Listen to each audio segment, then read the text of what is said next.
yes, I love you.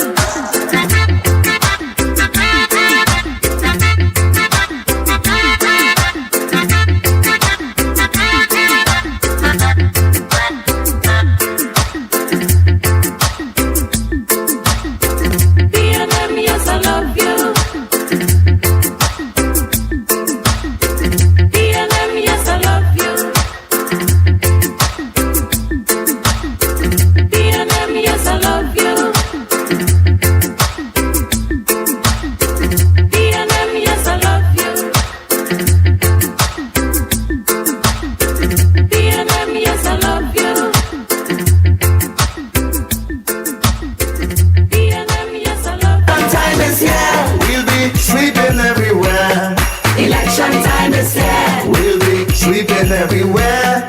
Election time is here. We'll be sweeping everywhere.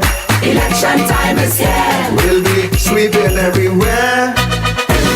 Oh, sweeping time.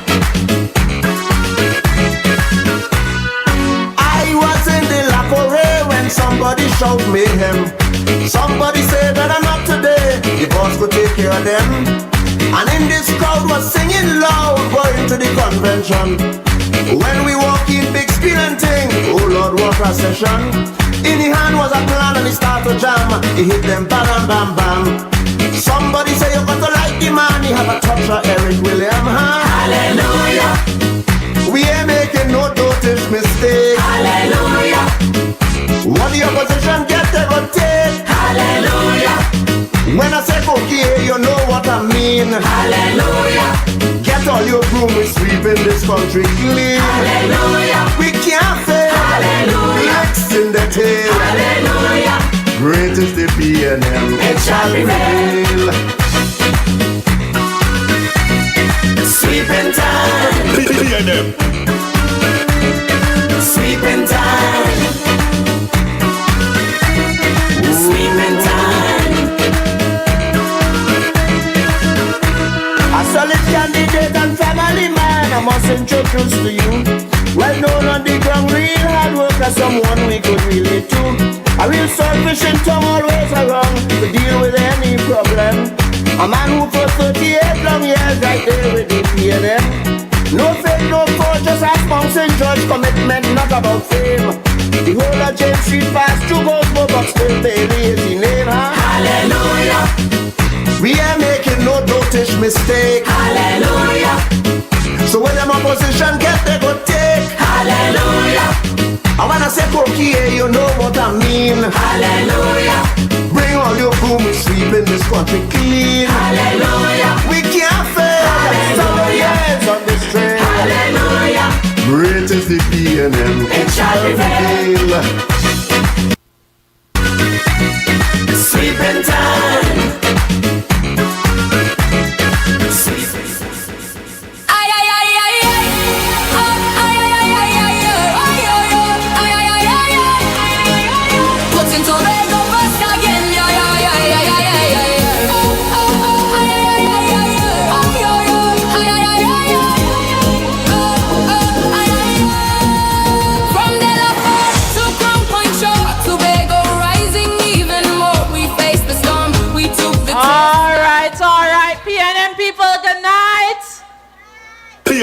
All right, y'all hearing me, right? All right, so I want to hear y'all as well. We need to bring the energy. I know that whole day we cleaning, we're baking, we're preparing, but we out here tonight to do something. So I need all to give me the energy too. All right, so for all the people who are a little bit a distance off, I'm going to ask you also to come a little bit closer. Show your support. All right, the bellman coming in so we know the thing starts. All right, so before we get into it, we will start off with the national anthem, followed by a word of prayer. DJ, I can't sing, so.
lovely. So before we get started, we inviting our boy Punchin to bring gods in our midst. You know, we the PNM, we do things a certain kind of way.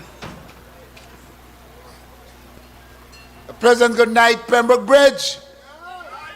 How you feeling tonight? Let's adopt our usual posture as we go before God tonight. Almighty Father, we call on your name. We call upon your presence to be here with us. Not just the People's National Movement, God, but Tobago call upon you. As you delivered the children of Israel, we ask for you to deliver Tobago tonight. We ask for your direction. We ask for your presence. We ask for clarity of thoughts, that as the speaker presents their positions, that it will be clear, it will be decisive, and it will be convincing. Tonight we ask for your protection. We ask for your blessings. We ask for your deliverance. And we humbly ask all those favors in your wonderful Son's name, Jesus Christ. And let the whole of Pembroke Bridge say, amen. Amen. Amen. All right, all right. Let me first start by saying goodnight and recognizing I believe he's on his way, the political leader for the Tobago Council of the People's National Movement, and our future Chief Secretary, Mr. Ansel Dennis. All right, I imagine that the chairman of the Tobago Council, Mr. Larry Paul, is somewhere as well, so I also say good night and welcome to him. Also in our midst is the PRO, Mr. Lawrence Hislop. We'll be hearing from him later in the night. And then, of course, special good night to the man of the hour, Mr. Carl McEwen. All right, big up your candidates and next area rep. And, of course, all the other candidates that are here present tonight.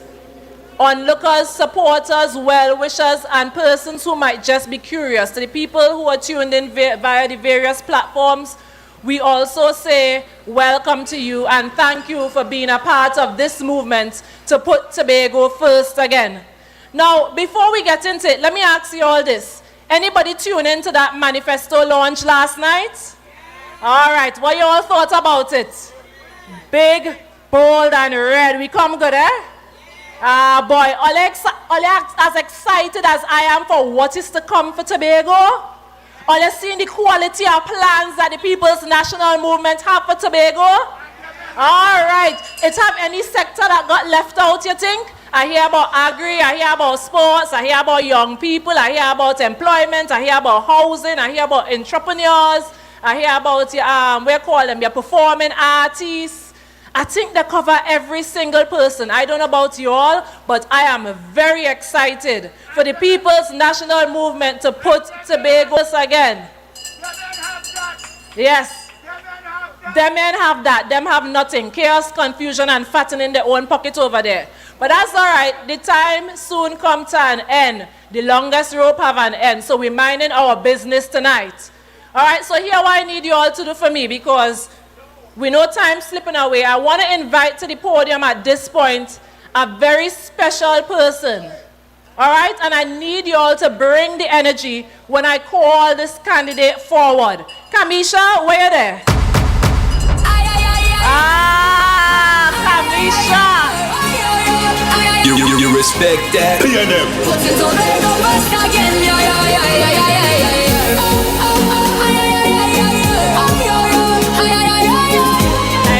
Introduce you, but all right, the people excited? All right, keep getting Tobago rising even more. We faced the storm, we took the test. Now we're coming back with our very best. We built the schools, the roads, the ground. In every village, progress found. We learned, we grew, we took a stand. Now we're moving with a brand new plan. Put Tobago first again. Let progress start again. From rock. Good evening, Pembroke Bridge. Good evening, Belgarden. Good evening to Glamorgan. If you are proud to be here tonight, make some noise.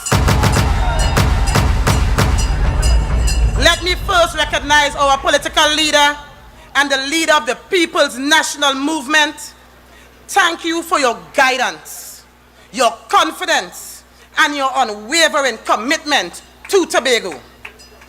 I also acknowledge my fellow candidates who have stepped forward to serve, and my fellow platform speakers who continue to stand strong for Tobago and for the PNM. Greetings to our elders who laid the foundation for these communities. I acknowledge our young people who are watching carefully and deciding what leadership should really look like. Good evening to the farmers, the craftsmen, the church family, the workers, the entrepreneurs, and every resident of Belgarden, Glamorgan. And blessings to our neighbors in Goodwood, Mount St. George. Thank you for standing with me tonight. Pembroke Bridge, thank you for coming out. This meeting matters. We did not choose this location by accident. We are standing at Pembroke Bridge because a bridge means something. A bridge connects people. A bridge moves you from where you are to where you want to be. Tonight, Tobago is standing at a bridge moment. On one side of the bridge, frustration, excuses, and missed opportunities. On the other side is direction, development, and dignity. And on January the 12th, 2026, Tobago must decide. So let me ask you, if you believe Tobago deserves better, say better. Say better. If you're ready to put Tobago first again, say Tobago first. Sounding good, Glamorgan. Let me talk about a man who understands what community really means. 𝐂𝐨𝐸 is not a stranger to Belgarden, Glamorgan. 𝐂𝐨𝐸 is a native of Glamorgan, born here, raised here, and rooted here. He is a man of faith, an elder of the Glamorgan SDA Church, who understands service, development, discipline, and responsibility. He has served for years on the Glamorgan Village Council, quietly doing the work, not chasing the spotlight. 𝐂𝐨𝐸 is a tailor by trade. And anyone who knows a good tailor knows this. You cannot rush the work. You must measure carefully. You must cut with precision. You must make sure the fit is right. That is how representation should be. Carl is also an agriculture enthusiast. He understands the land, the farmers, and the importance of food security. And yes, Carl is also a chef. He understands balance, timing, and patience. You cannot rush good food, and you cannot rush good governance. Pembroke Bridge, if you're proud of 𝐂𝐨𝐸, make some noise. Make some noise, Glamorgan. Yeah! This is your son. This is your candidate. This is your next era representative for Belgarden, Glamorgan, Mr. 𝐂𝐨𝐸. Tobago did not develop by accident. The People's National Movement is a party of builders. We build systems. We build opportunities. We build Tobago. Brothers and sisters, our symbol, the Balize, is a resilient flower.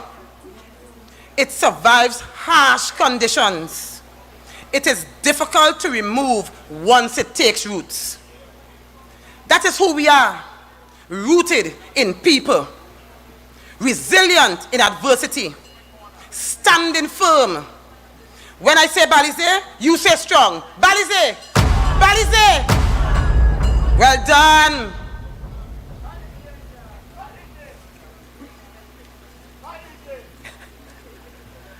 Let me speak now to my Goodwood Mount St. George. My home, my heart, my people. Your vote matters. Your voice matters. Your choice matters. On January the 12th, you have the opportunity to send a strong PNM team into office. A team ready to put Tobago first again. I am asking you tonight to vote for Kamisha Bacchus in Goodwood Mount St. George. Not just for voting's sake, but because Tobago deserves better, and better is PNM. Better is Kamisha Bacchus. If you believe Tobago deserves better, say better. PNM. Say better. PNM. If you are ready to vote PNM, say PNM. PNM. Say PNM. PNM. Pembroke Bridge, the message tonight is simple. Tobago deserves better. Tobago is ready to move forward. On January the 12th, 2026, let us cross the bridge together. Vote Carl McEwen for Belgarden Glamorgan. Vote Kamisha Bacchus for Goodwood Mount St. George. Vote Team PNM. Put your ex by the Balize. Put Tobago first again, because Tobago deserves better. PNM. Vote for the PNM. And on January the 12th, we would say in one accord, great is our God. Great is the PNM. And Tobago is now first again. I thank you.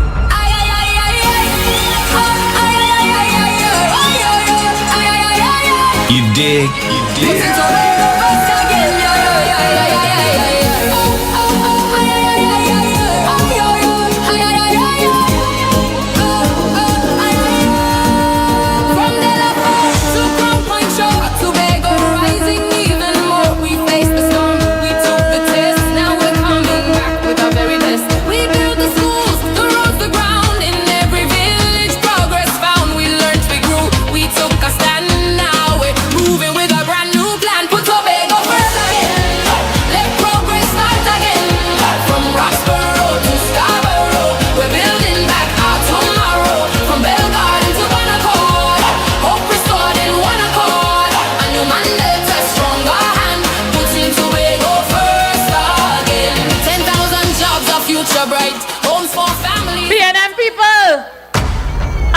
Not just singing and dancing up to the song, and I hope all you're understanding what the plan is here and what you all have to do.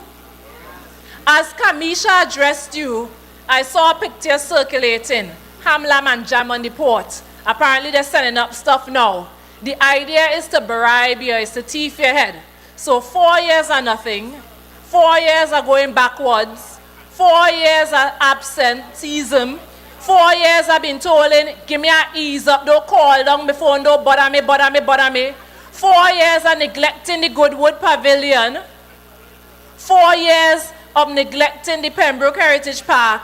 And then all of a sudden, ham coming up from Trinidad to thief Tobago head. But we will not be fooled. Even if you had to take the little ham, take it, bake it, eat it. And then once it comes January 12th, make sure you get out there and you vote them out. Balize. PNM. Balize. PNM. It's only one thing good for Tobago. It's only one party good for Tobago. It's only one party in Tobago where we see progress. And that is the People's National Movement. And come January 12th, we will put Tobago first again. 4 years ago, we fell for the small talk, we fell for the sweet words, we fell for the promises. We have had 4 years of living through it. We have seen what has given. People have benefited themselves and their friends. Nothing been done in the communities, nothing been done in Tobago, and all we see now is where our little island is being sold out. Every time I address people, I warn, I caution, I say it's going to be very hard to live on an island that you don't even recognize as your home. Tobago people, Pembroke people, Goodwood, Glamorgan, are warning all you, know what you are doing come January 12th. Elections have consequences, very real consequences, people's lives, people's livelihoods. You have to know what you're doing. I think I just saw, yes, he's here. Just give me a moment to welcome with us in our presence the minority leader, Mr. One is Enough, Mr. Kelvon Morris. Kelvon, it's good to see you. And let me just let you know, Kelvon, just like every other candidate, including your boy Carl, they have been putting in the work. It's months now. They've been walking. They've been talking to the people. They've been taking notes. They've been writing things down. They've been studying. They've been training. They've been brainstorming. They've been conferencing. Every single candidate has been sitting together as a team and saying, here are the things that I need in my community. Here are the problems that people are raising in my village. And they have been putting the work in and making the plans to fix the thing, to get things right. Of course, yes. Well, we ask your representative. When she come and canvass by you, make sure you ask she where the ambulance. All right? All right, so Pembroke Bridge, I have another dynamic speaker to invite to the stage. You will know him as a son of the soil. He's a Mason Hall man. Mason Hall has some of the best people at the boss. Former senator as well, hard worker, construction worker, farmer, singer, church boy, a little bit of everything. So I want to bring to the stage to address you now, Mr. Lawrence Hislop. Lawrence, you ready for the people? All right.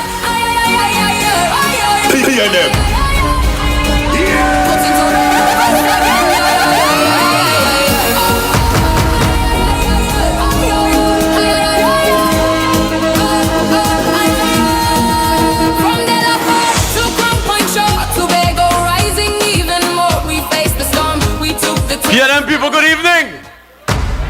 PNM people, good evening. And as we say, Pembroke Bridge, good evening. Glamorgan, Pembroke, how you feeling? You're looking good, you're looking good.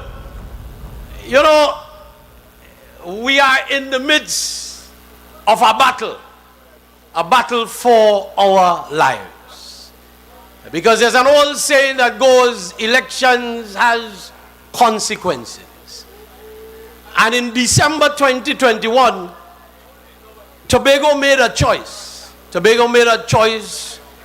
In a basketball terminology, Tobago made a choice to pivot. And pivoted away from the PNM into the arms of another institution, another organization, another political entity. And some people may say that at the time it was a good decision. But you know, there's also a saying that goes, hindsight is 20/20. Perfect vision is when you're looking back at a decision that you made, that you now question that decision. And I don't know about you, but I am confident that there are enough Tobagonians on this island who have recognized that that 2020 vision is now saying to them that they made a mistake.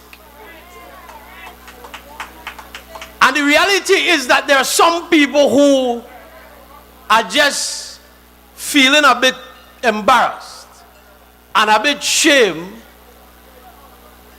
that they trusted a group of people and said, give them a chance.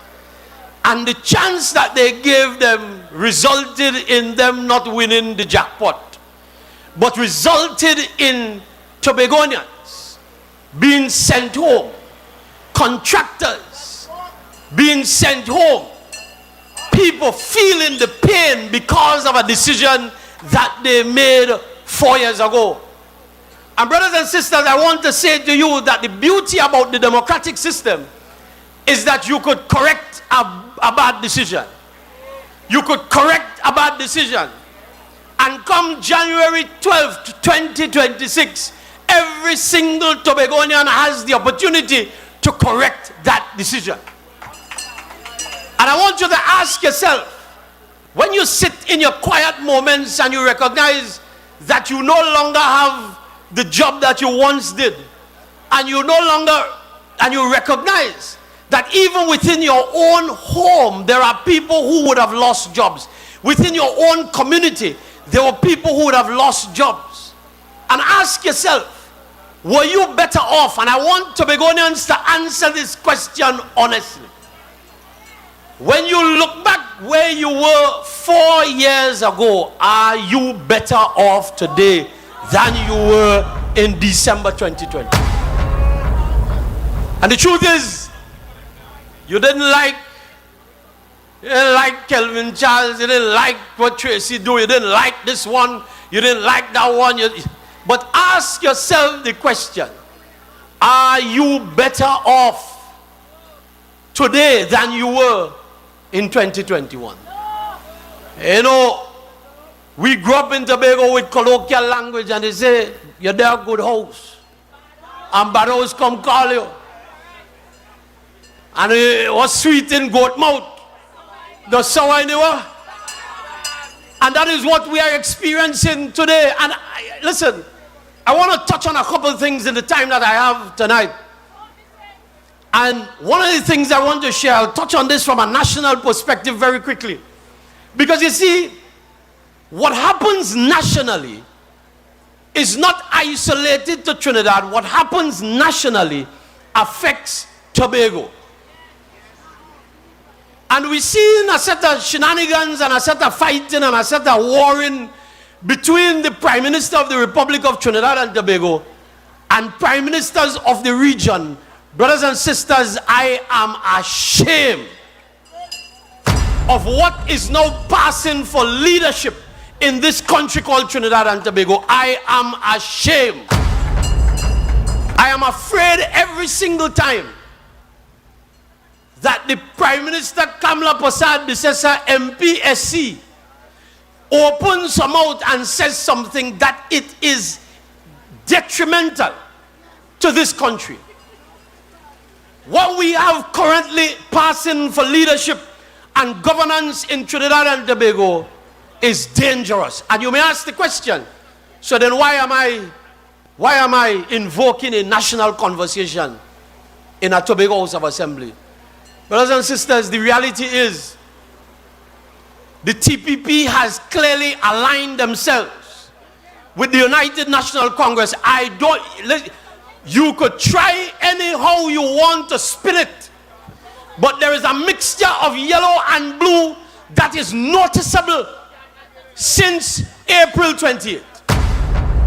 Because the man who used to get up, Dr. Rowley could have said, today is Monday, and today is Monday. Dr. Rowley could have get up and said, today is Monday. The Chief Secretary getting up and making bacchanal. That's to tell you where we got or where we were. But all of a sudden, April 28th, Kamla Prasad Bisesa could say what she wants. And we have a Chief Secretary who is like a dumb dog in Israel. Quiet. Quiet. And so there is a true correlation, and it is an interesting relationship between what is the central government now and the Tobago House of Assembly. Sad be our portion. I hear people talk about the national budget and how we get 5%, but the devil is in the details, brothers and sisters. The year before, the Tobago House of Assembly got $205 million development under the People's National Movement. They got $201 million under the UNC for development, and everybody quiet. So the PNM give $205 million. They make noise. They call it fiscal wickedness. They got less in this national budget. They got $201 million. I don't know. Mommy used to say I used to get trouble for maths. But I could still count a little bit. 201 is less than 205. But we're going to leave the national conversation a little bit. And I want to touch on something. Now you hear they're talking about the quarry and the benefits of the quarry, and quarry this and quarry that, and export license this and export license that. But brothers and sisters, I want to say to you that I asked a question at the start of my presentation. Are you better off this time around than in 2021? And I want to ask the truckers, I want to ask the men who pull aggregate from the quarry every single day, who depend on the quarry for their sustenance, are you better off in December 2025 than you were in 2021? And the reality is, you ask any trucker on this island, they had a lineup now. They had to get a WhatsApp group to find out if it have enough material on the ground. That is where we are, back to the 1980s, when you had to go and park up your truck and sleep in your truck by the quarry to make sure that you're first in line. That is what the TPP has brought spell to under Trevor James and under Farley Chavez Augustine. That is where spell is today. The production capacity in the quarry is woeful. Let me tell you something. Give credit where credit is due. Under the leadership of our former Chief Secretary Kelvin Charles and the leadership of our former Secretary in the division, 𝐂𝐸𝐸, they took a decision to transform the Studley Park quarry to spell, and made sure that that prized possession that we have in Studley Park could reap some benefits for Tobago. And I want to deal with some numbers.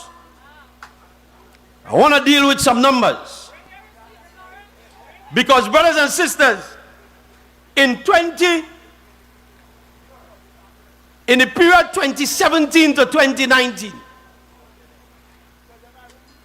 the PNM moved the production at the quarry from 850 metric tons. Well, I want to know what the figure is when the PNM got involved with spell, to 42,090 metric tons. That is what, and I ain't even had to deal with all the figures, because the reality is the gentlemen who operate out of the Studley Park quarry understand exactly what I am talking about. You want to talk about export license, you get export license this and export license that. Up to now, I can't tell when last we see a barge line up by Barbados jetty. I'm coming up the road tonight and the jetty is in darkness. I cannot tell when last I saw trucks running to and from the Barbados jetty. But you want to talk about you get export license. What you're exporting if your production is zero? What are you exporting? Yeah? Now I know they're going to come and they're going to say his love don't know what he's talking about. And the secretary going to try and spin all kind of talk about the quarry. But I'm telling you, it's the men on the ground who feeling it. The men on the ground who feeling it. Because when you go to Studley Park quarry and you have to go there for 4 o'clock in the morning, and then when the gate finally opened, they're telling truckers you could only get 1 load for the day. You could spin how much numbers you want. If I can't get a load, a mixed aggregate, it means that production in the quarry is done. Because when the PNM left office, there were mountains of aggregate in Studley Park. And I could tell you, because listen, Melanie talk about some of the things that I was doing. 2011, I worked for a major company. You don't call the company name here. We were resurfacing the runway at the N.R. Robinson Airport. And brothers and sisters, every single ton of aggregate that was required for the resurfacing of the A&R Robinson International Airport came from Studley Park.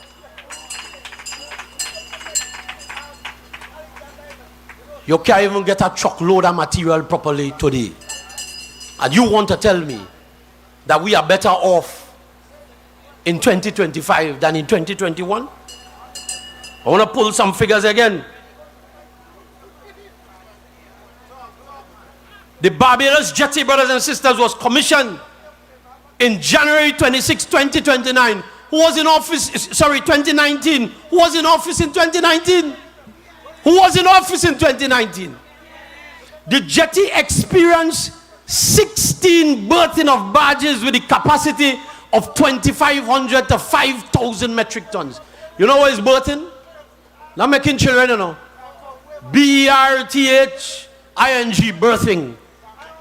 When they come and they park up by the jetty, and you see the truck and them running from the quarry into the barge.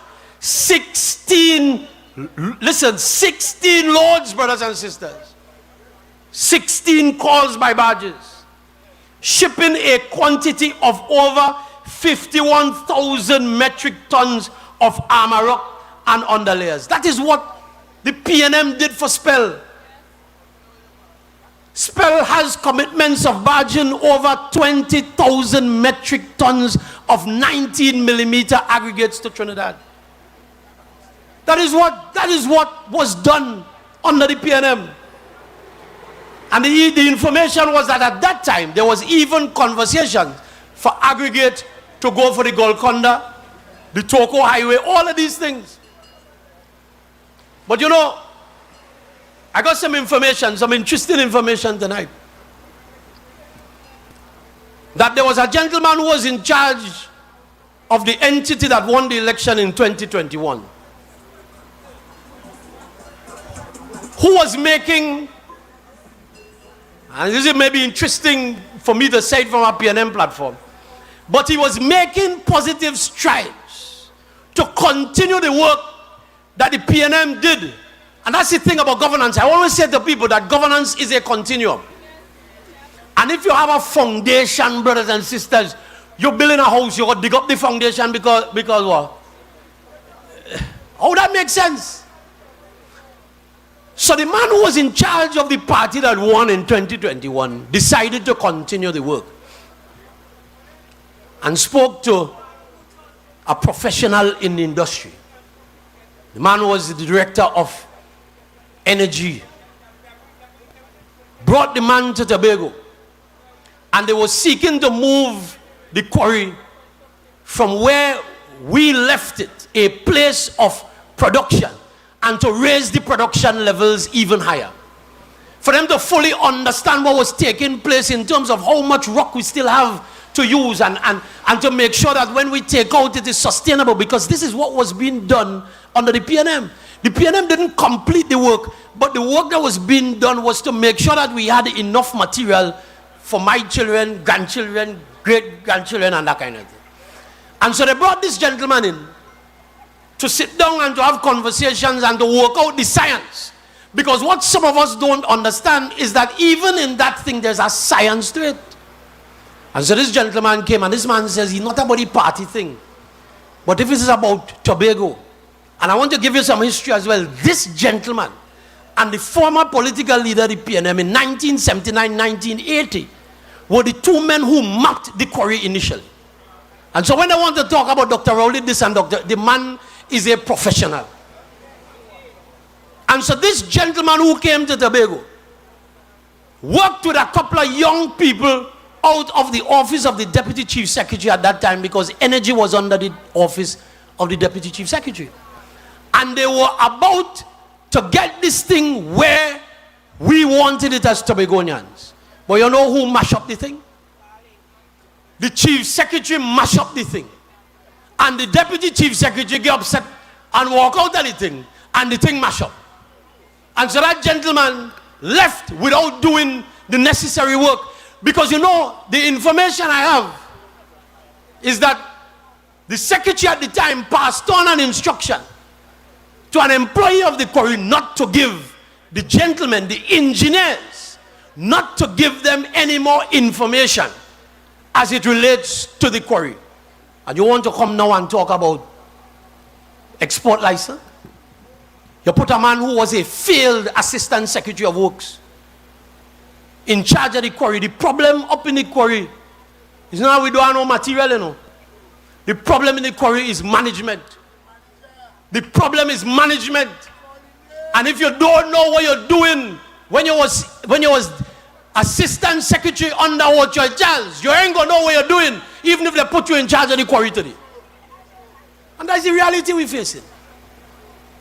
And so when you have production capacity moving from 42,000 metric tons within a period of time, so now I was trying to get, let me see, boy, I think I see something now coming here. Let me check and see if what I get, let me see if what I get is what I need. This looking right. Now, this question was asked to the current Secretary of Infrastructure, right? Concerning how much stockpile that they have in the quarry. All they want to know, you know what the Secretary was boasting about? Now this is me reading from the Hansard of the Tobago House of Assembly. Secretary of Infrastructure says Spell has in stockpile today. He received this information last night. Stockpiles of yesterday on the ground were 4,000 metric tons of 9.5 millimeter. That is thing to brag about? That is thing to brag about? 4,000 metric tons of 9.5 millimeter aggregate. What did I say was the capacity of a barge, brothers and sisters? I see a man in the audience that tell me the thing. What is the capacity of a barge? Eh? I gave the information, you're not paying attention, man. Capacity of a barge. Capacity of a barge. 2,500 to 5,000 metric tons. So all you had on the ground was just about to full a barge. We're talking about exporting. So if you have 10 barges lined up, you don't even have enough material for 2. And so we're joking. We're not serious. And so as I bring this contribution to our close, brothers and sisters, I want to say to you, in addition to that, that I want to ask the question of the current administration. What is the arrangement with a private entity, a private contractor who has an asphalt plant set up in Studley Park?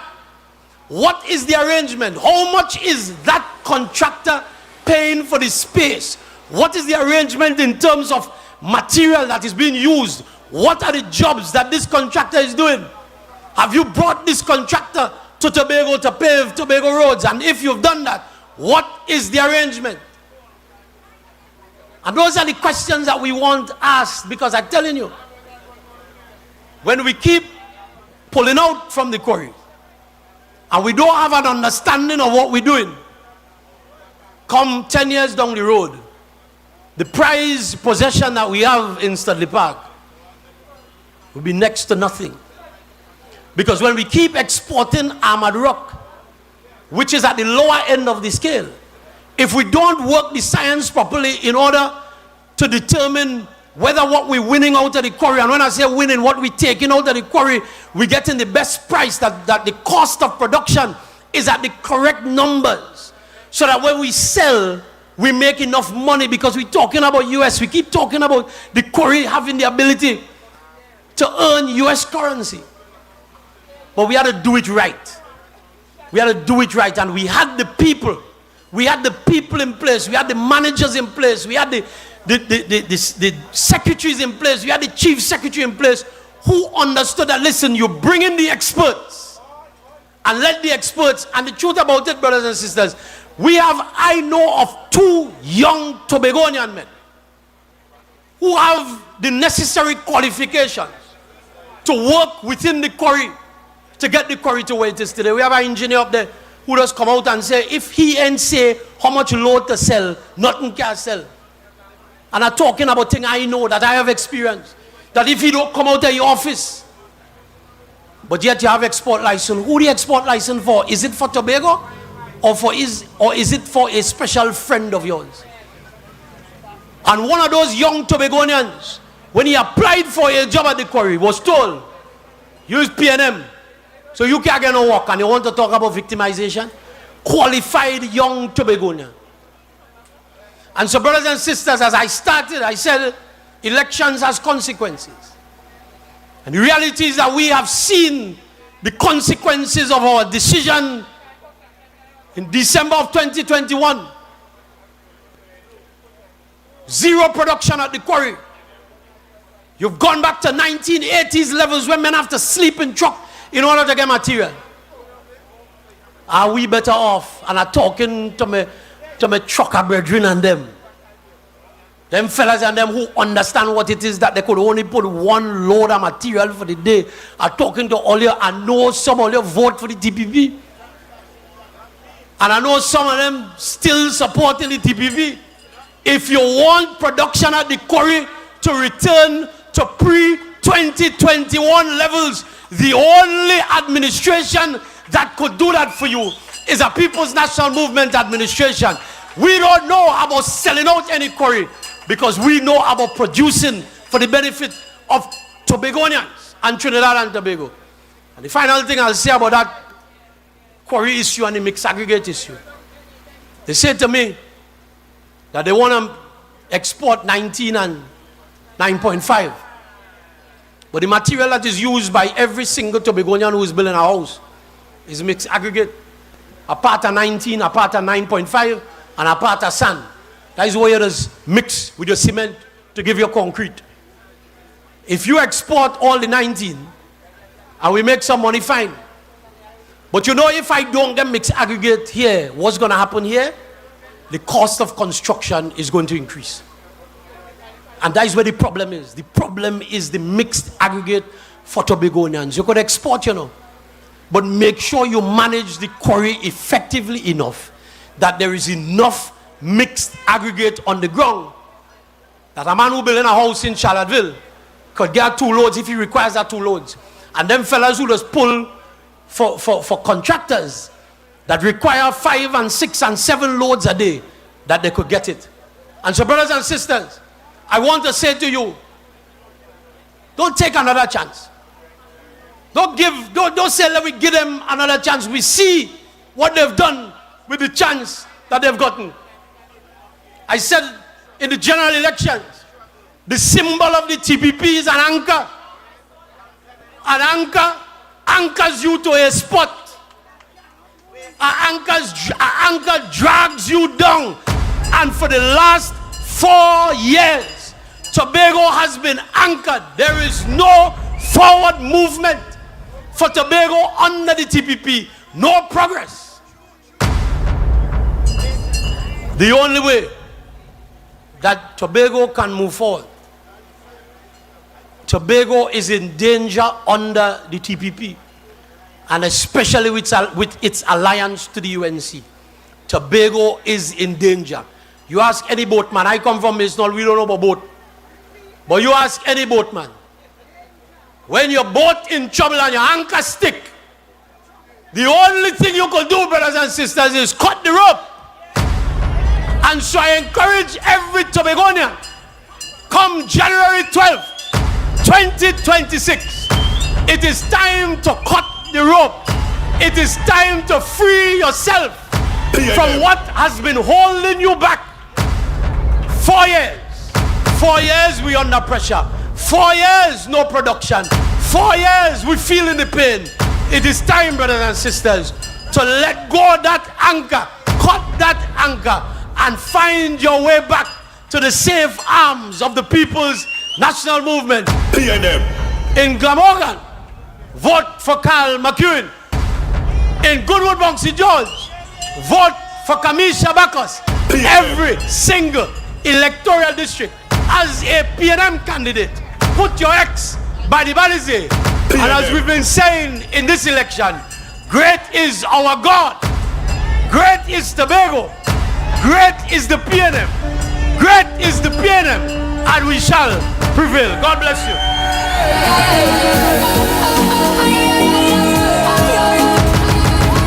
PNM. From Delaware to Crown Point Shore, Tobago rising even more. We faced the storm, we took the test, now we're coming back. PNM people, We built this one more all you need. One more all you need to hear.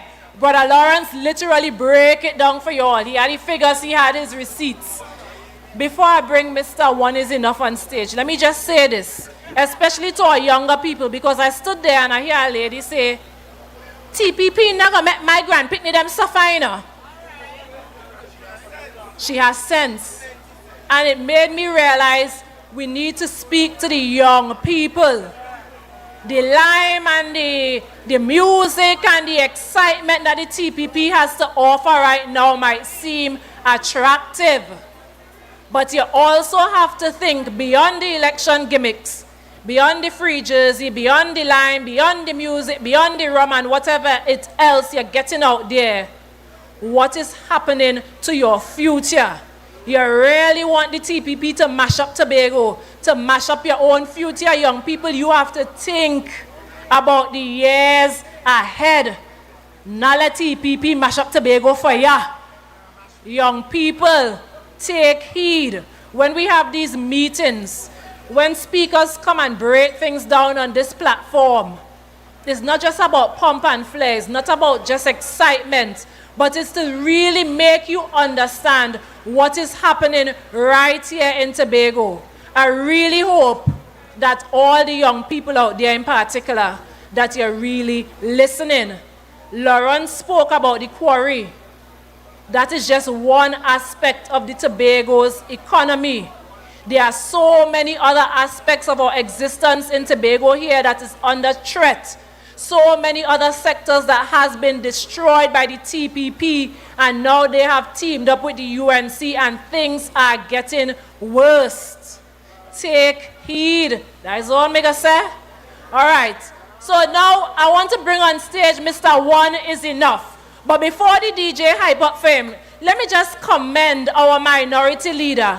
It has been 4 very long, hard years. And he has stood in the gap. He has asked the hard questions. You heard Lawrence read from the Hansard of the Tobago House of Assembly, of the Assembly Legislature.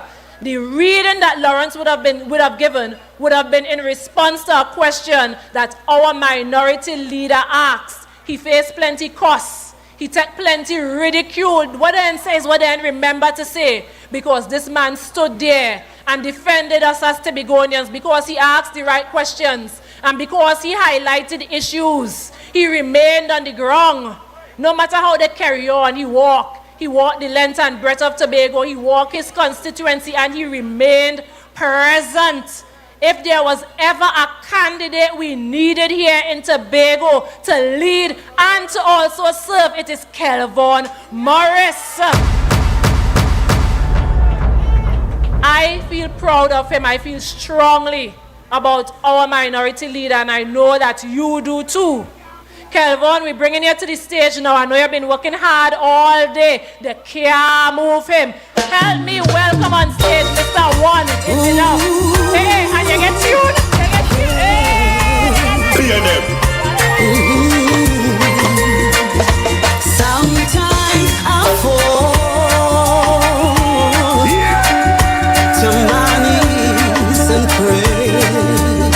Yeah. Come, Jesus, come. Let today be the day. Sometimes I feel like I'm gonna break, but I'm holding on to a love that won't fade. Glamorgan, good night. Pembroke, good night. Bell Garden, good night. Tobago people, good night. Children of God, 60,000 strong, beautiful and brave. Good night. PNM. Mr. DJ, I'd never heard a version before, but I like it. Permit me to recognize our political leader who is on his way, and the next Chief Secretary, the visionary, Brother Ansel K. Dennis. Want to also recognize our chairperson for tonight, our current Senator, Mrs. Melanie Rajman Roberts. Well, Roberts Rajman. former Senator, my brother and friend, former Senator Lawrence Hislop, the man of the moment, the next era representative for Belgarden, Glamorgan, Brother Carl McEwen. PNM. All our standard bearers representing the People's National Movement, PNM family, all residents of Glamorgan, Pembroke and environs. It is indeed a pleasure to address you here this evening. And as we discuss this issue of rescuing Tobago from an administration who has really put the people of Tobago last, while putting their interests and the interests of their UNC friends first.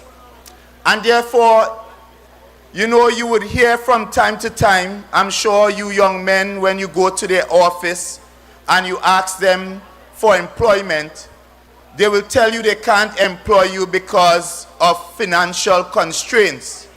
And if you go to them for a grant and you recognize you're waiting months after month and you can't get that grant, then they tell you financial constraint. And when you drive on the roads, as bad as they are here in the east, because as I was traversing this area today, and as I was driving, I had to keep swerving from pothole after pothole after pothole. And they will tell you they can't pave your road because of financial constraint. But I am here to tell you, brothers and sisters, you hear lie? That there is a big fat lie.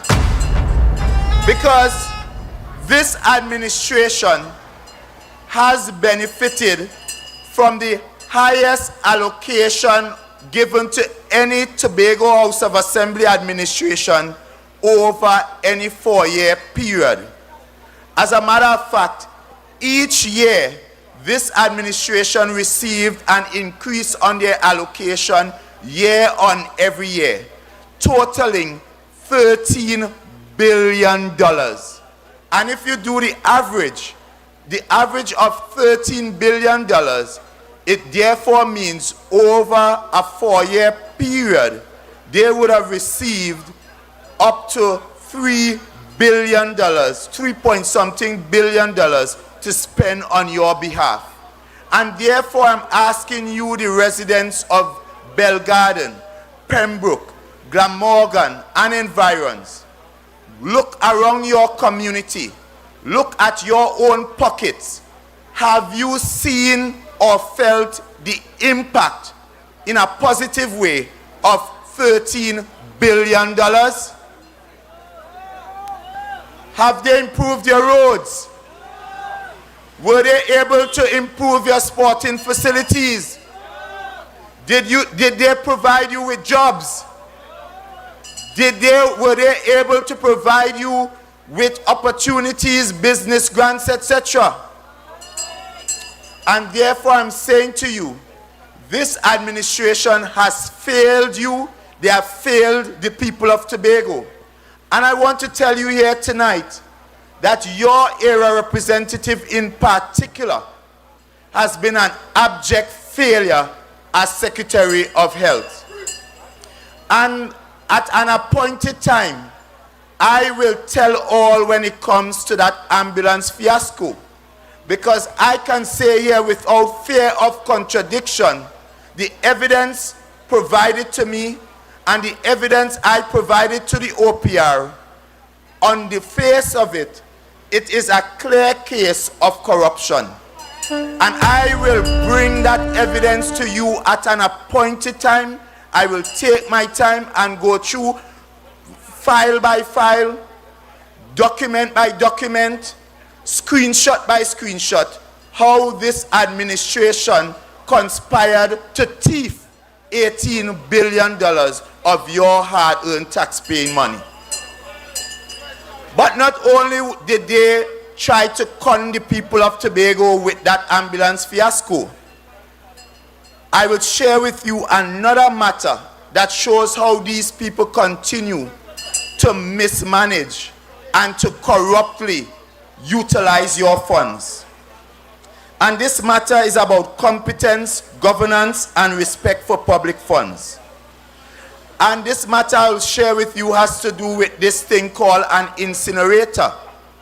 And if for those who don't know what an incinerator is, you see those biohazardous waste, everything you use in the hospital that needs to throw away and burn, this is what they use to burn those things and get rid of it.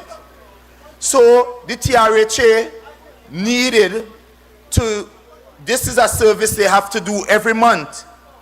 And therefore, at one point in time, the incinerator that they had up at the old fort was not working. So they decided to rent an incinerator at a cost of $288,000 per month. But the trick about this is that they said it was an emergency arrangement only to go on for 3 months.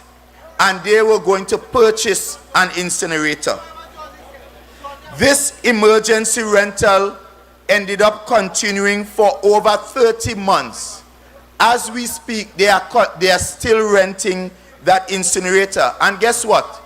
From 2022 to now, this TRHA has paid over $8.5 million to rent an incinerator when the cost of an incinerator is about $5 million.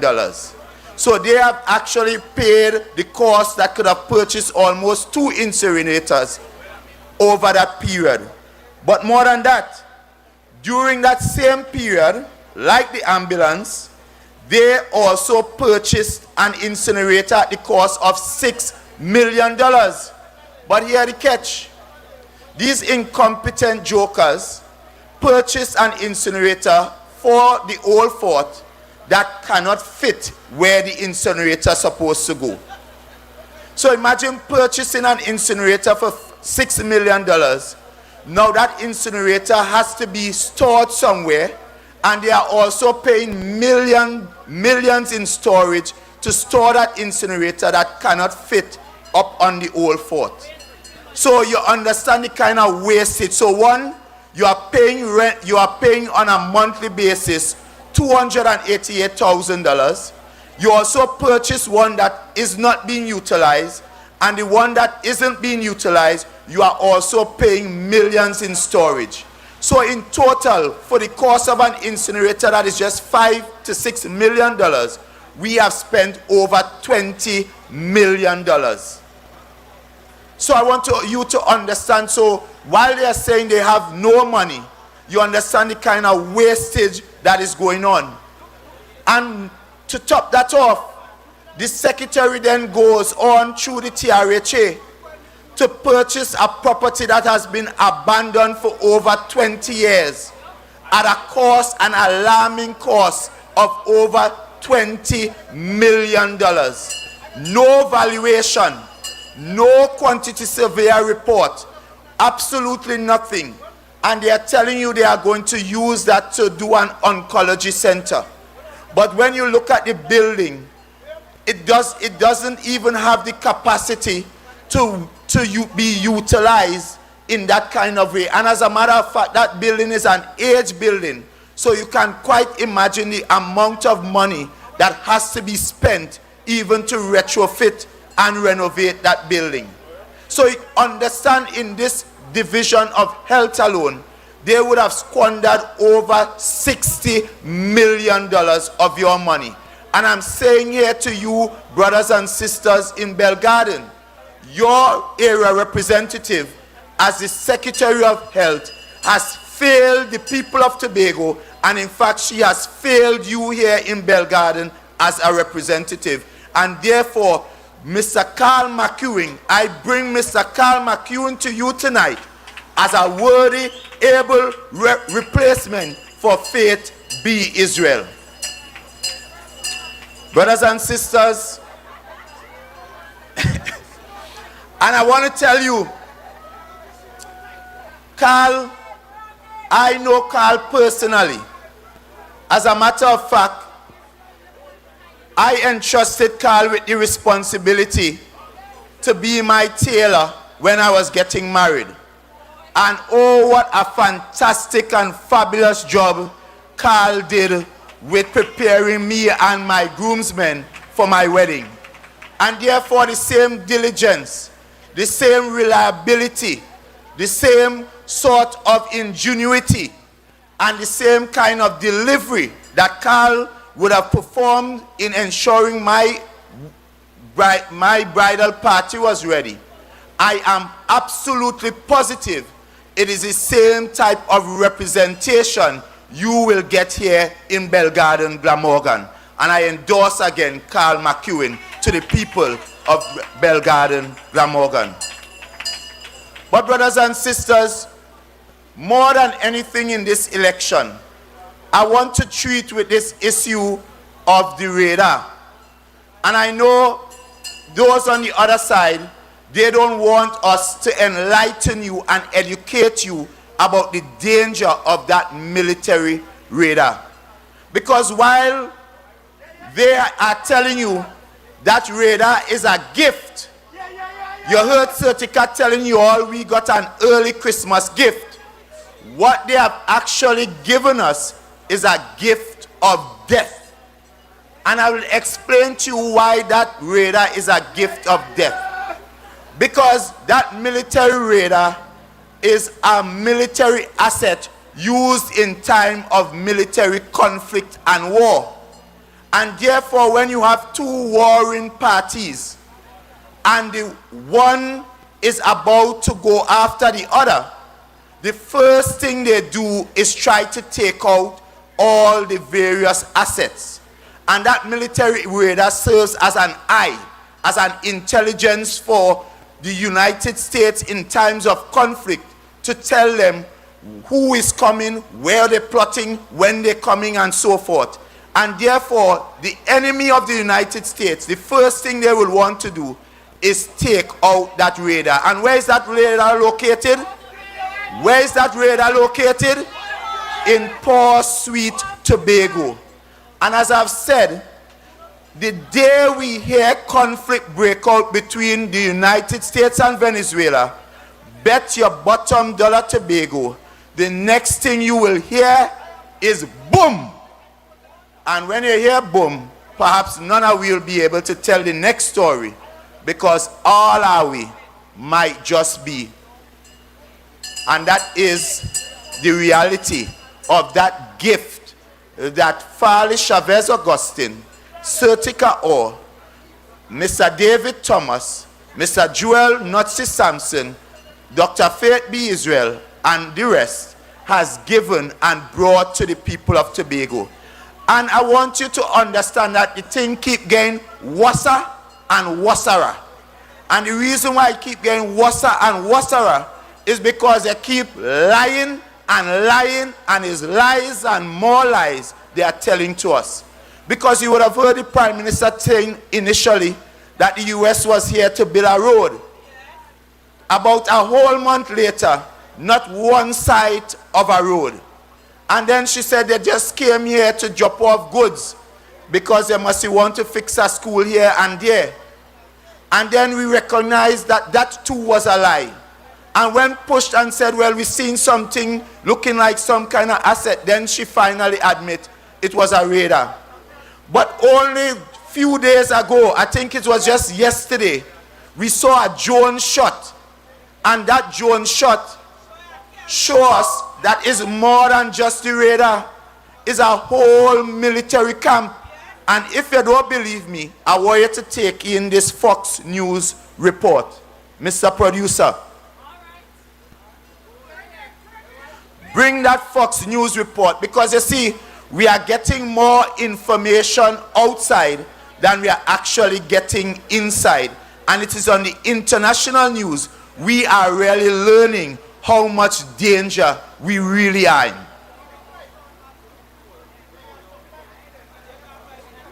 So Mr. DJ will bring up to you that Fox News report, and what you would hear for yourself is Fox is telling us in Puerto Rico and in Trinidad and Tobago, the United States has set up military bases. Did you know that? So now, without our knowledge, without our consent, we have become a military base for conflict between the United States and Venezuela. And I want to tell you all a personal story and why we should be very, very, very concerned. Because as simple as you see Venezuela, them people there, they don't play. As a student, I remember looking up cheap flights because I want to come home for Christmas. And I decided to take an Aeropostal flight from Miami, connecting in Maracaibo, into Caracas, and then to Port of Spain. And brothers and sisters, the kind of experience I got coming through Maracaibo, and by the time I reached Caracas, where I felt like I was in a war zone, and to get to Port of Spain, I had a return ticket, and I tore up that return ticket. Such horrific was that experience. And if all you think the Venezuelans will just lie back and watch the United States drop bombs on them, think again. And this is why I want you all to recognize. So I'll play that clip from Fox News. Here's how the administration is ramping up their pressure against Maduro's regime. First off, let's take a look at the region. We have two places we're hitting, the Caribbean and we're hitting the Pacific. We've had 14 hits in the Pacific. We've had 11 in the Caribbean. These are roughly the places we're doing it. This is Venezuela. This is Colombia. Where are our assets? These are our ships. This is 15% of our armada.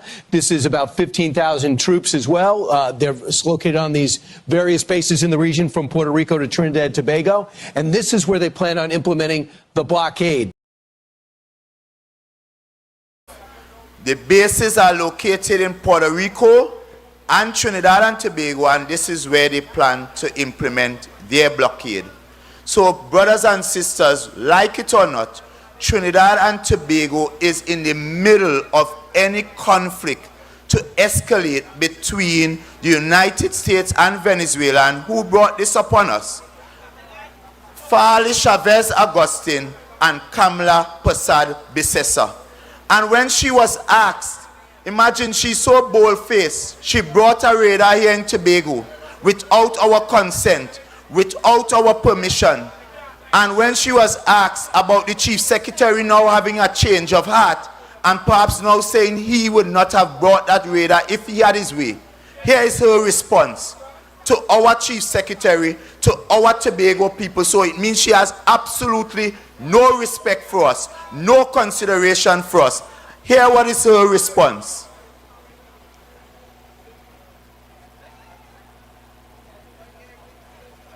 And I want to bring the receipts because I want us to hear for ourselves the kind of disrespect that is being administered and shown to the people of Tobago by the UNC and their TPP conspirators. Because you would admit and you would recall, if Dr. Rowley had done something like this, do you think the chief secretary would have remained silent? You remember how they behaved for Sandals? You remember how they were behaving for the airport when Dr. Rowley was trying to build that airport? They even took him to court to prevent that airport. And now, you will recall now that all of them suddenly want to occupy our airport. bring the US military. Imagine we haven't even gotten an opportunity to enjoy a brand new $1 billion airport, but that airport has been sacrificed as a military base. And you'll hear it. Volume, Mr. Producer.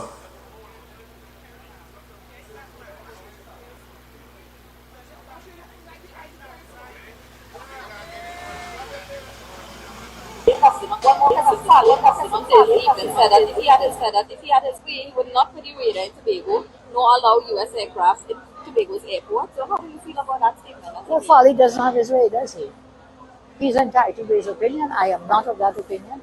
The radar has proved very useful to us. You mentioned the millions of dollars in drug busting. Maybe Tobago doesn't have that problem, but we have it here in Trinidad.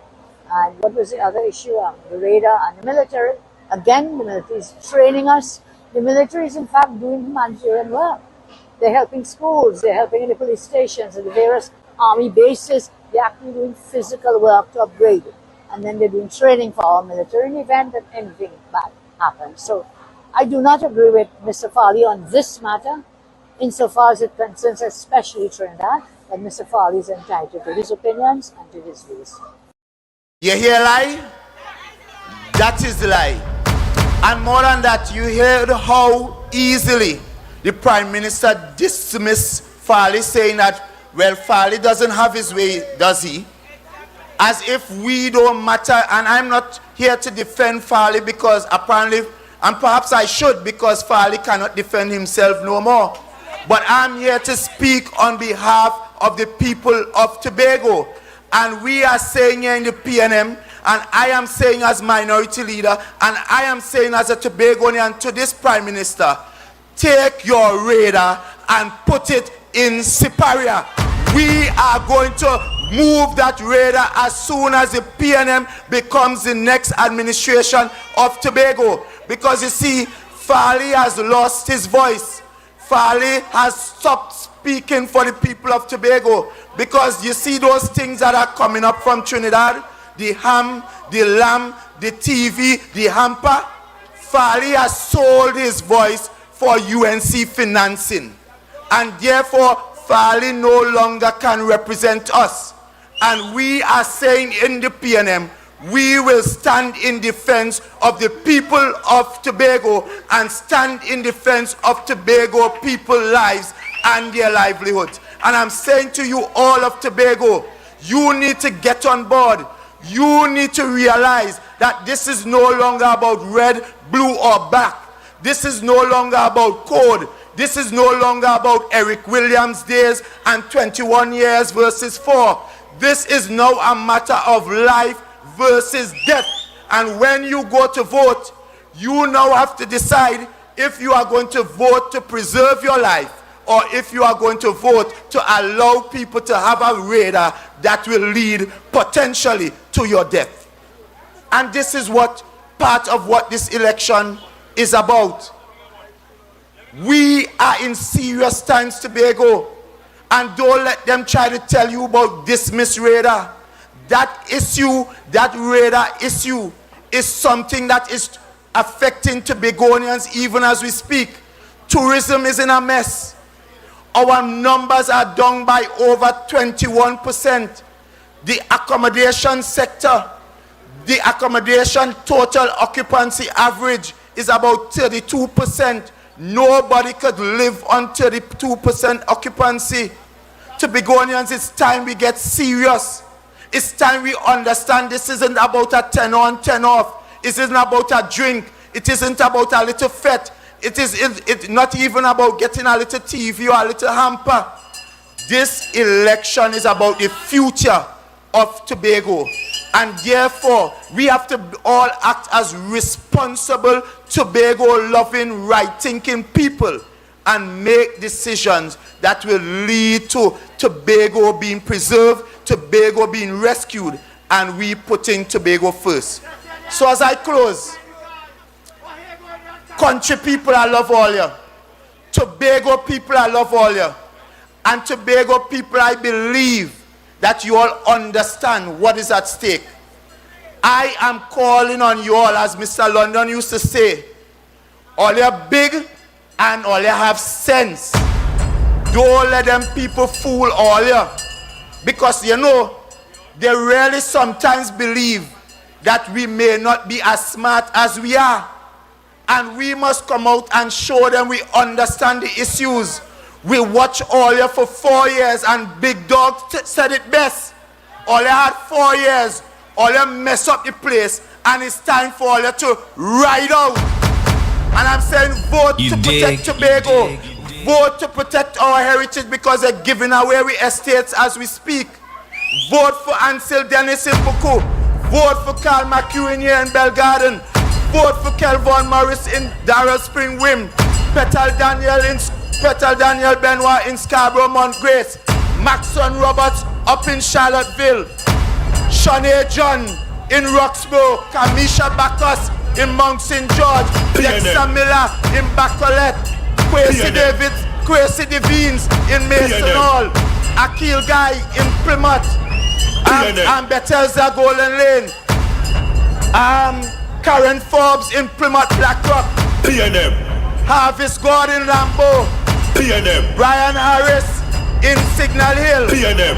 Dominic Kerr in Canaan. And the one and only Sterling Big Dog Timothy in Bethel. PNM. And when we bring in all 15 seats, PNM Tobago, children of God, we will all sing and shout victoriously.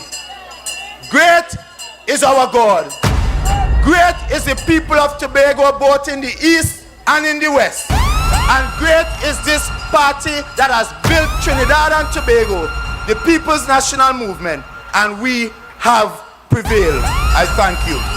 Even more, we faced the storm, we took the test. Now we're coming back with our very best. We built the schools, the roads, the ground. In every village, progress found. We learned, we grew, we took. You respect that? Now we're moving with a brand new plan. Put Tobago first again. Let progress start again. From Roxborough to Scarborough, we're building back our tomorrow. From Bell Garden to One Accord, hope restored in One Accord. A new mandate is stronger. Pembroke Bridge, how we feeling? All right, are they still here with us, right? Energy still high? Are they ready for all your boy yet? Are they sure, boy? All right, all you had to draw him out for me, right? All right, this is a fella who has been on the ground. It's been months and months of walking. And when I say he's been on the ground, he's man from yard. But he has been making his way throughout his constituency. The other day I see him in Lammy Road. Another time I come up the road with my husband, I see him in Top Hill. So I know as a fact, red jersey, white jersey, plain jersey, Carl McEwen has been out in the village. He has been talking to the people. He has been hearing what is going on. There were a group of young people actually who met him and said, we want you to teach us a trade. We want to learn how to sew. And he said, well, why you come to me of all the people? And the man said to the children and them, the young people, them said to him, because you is the only one who shows some kind of interest in us. Imagine he didn't have to go to them. They approached him. That is the kind of representation that you need. So now as we call Carl McEwen on the stage, I want you to give him all the support. I want you to show him give him a preview of what is to come on the night of January 12th, 2026. I bring in the man of the hour, Mr. McEwen. Come greet your people. DJ, give me something.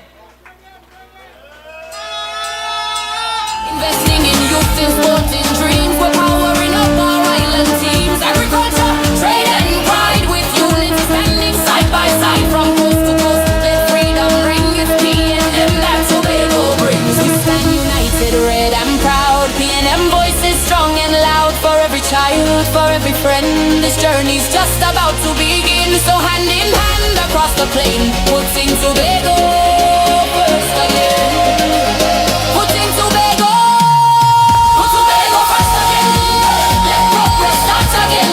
From Roxborough to Scarborough, we're building back our tomorrow. From Bell Garden to One Accord, hope restored in One Accord.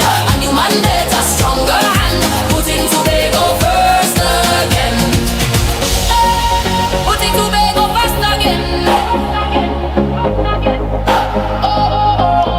Thank you, Mr. DJ. Belgarden, Glamorgan. I said Belgarden, Glamorgan, Pembroke, Kendall, and Goldsboro. Good night, good evening. Good evening, Tobago. We are here in our numbers. We are here just sharing the message, the good news that would bring us success on January 12. Permit me to recognize our political leader in his absence. Oh, he's here. Our political leader, candidate for Bucum, Mount Pleasant, and the next Chief Secretary of the Tobago House of Assembly, our astute Ansel K. Dennis. Let me recognize also our Senator and Chairperson of the night, Mrs. Maloney Rajman. Senator Rajman. Let's hear some noise.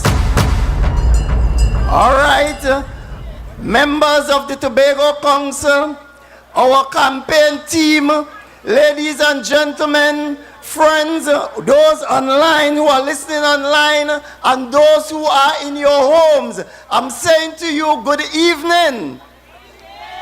There is a message to be received, and I'm asking you to give us your undivided attention so that you can hear the message, you can understand the message, and you can do what is in the best interest of making these messages truly successful one in our minds, and doing it with your hands, because your hands are important to the success of what we are about. I am standing here, I'm not standing by guess. I am standing here because, you see, tonight I want to give God thanks for permitting me the opportunity to stand here. I want to let us know that without him, it would not have been possible. I want us to understand that anything that needs to be done, we need to go through him. Because with him, all things are possible. And as we continue to journey and continue to do our work, I know because we are dependent upon him, success will be ours. Ladies and gentlemen, kings and queens, young people, I want you to understand that we have a team of 15 persons that was chosen to be our flag bearers, to stand in front, to lead and to guide this process. I want to let us know that this team was chosen since July. And we have been on the ground for the past 4 months. Other than being on the ground, we would have been through some intensive exercises, understanding that there is a work to be done after January 12. So we are properly prepared to do your work. I am going to repeat that.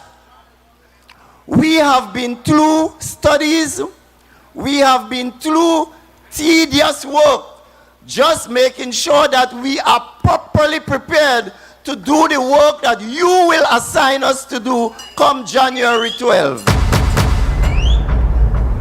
Because your business, our Tobago business, our business as an assembly, our business here in Trinidad and Tobago, and more so here in Tobago, it's a very serious one. And therefore, a team of well-prepared men and women, youthfulness, experience, and maturity, led by the astute and visionary Ansel K. Dennis, is prepared to do the work for us. Let me let you know again, I am Carl McEwen, a son of this soil, and absolutely no stranger to any. For over 39 years, to be exact 41 years, I have been serving without a salary. I have been doing what is necessary to assist in the building and development of this community and this district and across Tobago. And I've been doing it freely and consistently. From the sport field, for those of you who remember Penetrators, one of the best football team in Tobago East. Penetrators. So from the sport field to the church pews, to the NGO, non-governmental organization, to the community-based organization, I have given my heart and hand to build these communities. And let me tell you something. Those years were not easy. Those years were challenges. They were trials. But by God's grace and mercy, every obstacle became a lesson. Are you with me? Good. Every obstacle became a lesson. Every setback became a stepping stone, and every sacrifice became a story of victory. And I can tell you, we started a village council on the block. The cob wall was our head table. But as we continue determinedly to make sure that we got a place to call our home, years upon years we deliberated, years upon years we walked. So it was from the cob wall to a garage, from the garage to the bridge. From the bridge, we were adopted by the SDA school, and from the school, we were able to walk in a center. Tell me if that isn't determination and work. And this was the young lad around some senior individuals that make it happen. I want to tell you, determination breeds success. Let me tell you, I am rooted in service and ready to serve. That is not just a slogan, it is a life testimony. And hear me well, this electoral district will certainly not be left behind. This electoral district of Goodwood, of Belgarden, Glamorgan, that incorporates Pembroke, Kendall, and Goldsboro, will certainly enjoy the benefit, will certainly enjoy the riches of Tobago. I assure you, once you give me the mandate, I am asking in the most humble manner to give me the mandate to stand as your next representative, to represent us and to do everything necessary to walk and talk with you, to listen to you, to bring you into the frame of making sure that things be done so that we can have sustainable, we can have well-represented representation. I am saying to you, ladies and gentlemen, you will certainly not hear from me. Don't call me 5 and 4 o'clock in the morning. You would not hear from me to ease me up. You will not hear from me. I'm not working on the weekend. You won't hear that from me. Somebody said on the Sabbath, but one of the things, when I walk in to that nomination there with my election officer, Mr. Toy Clark, on Thursday, on Friday, and we filed my nomination, I know what I signed to. I signed to represent people. I signed to do a mission. I signed to do, and I did not see any clause that says no hour, no clause that says ease me up, no clause that says don't call me a certain time. It was all open. So every day, every hour, in spite of what the storm may be, I am here to do a duty.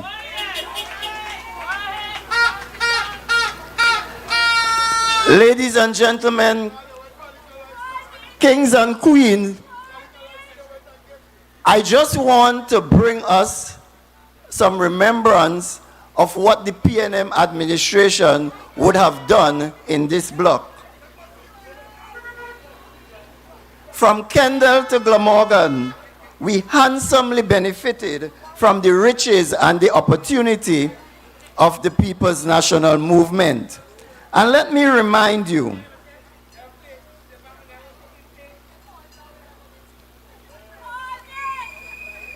in Kendall,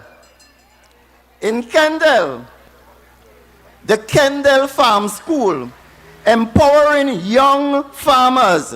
You remember the Kendall Farm School? Yes, designed to empower young farmers. We had also the Aquatic Center, nurturing the next young generation of swimmers and athletics. And this is just a few I'm mentioning.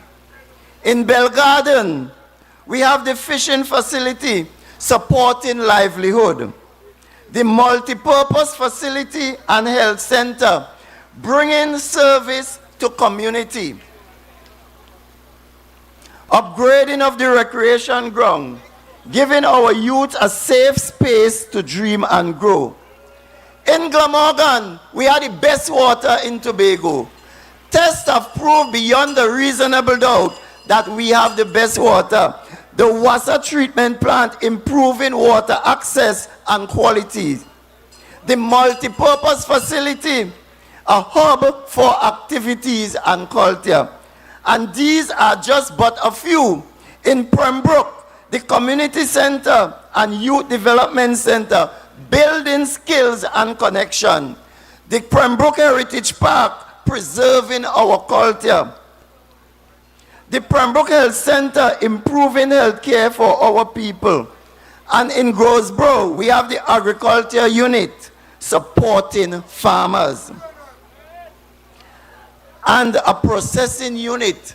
Remember that processing unit? The PNM finished it 75% complete, and it was left there undone. I am saying to you that we will continue and complete it when you put us there come January 12. PNM.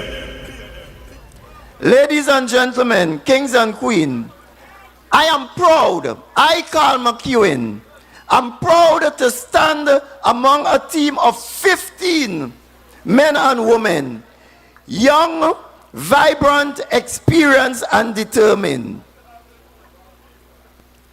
That team have made a mandate that we allow, together we sat and decide and allow the Lord to lead our lives personally, and not only personally, but politically. Because our purpose is clear. Our purpose is to put Tobago first again. Ladies and gentlemen, I'm saying to you, Tobago deserves better. And this team have made a conscious decision to put Tobago first again. PNM. We are saying to every Tobagonian, it is time to take back our pride. We are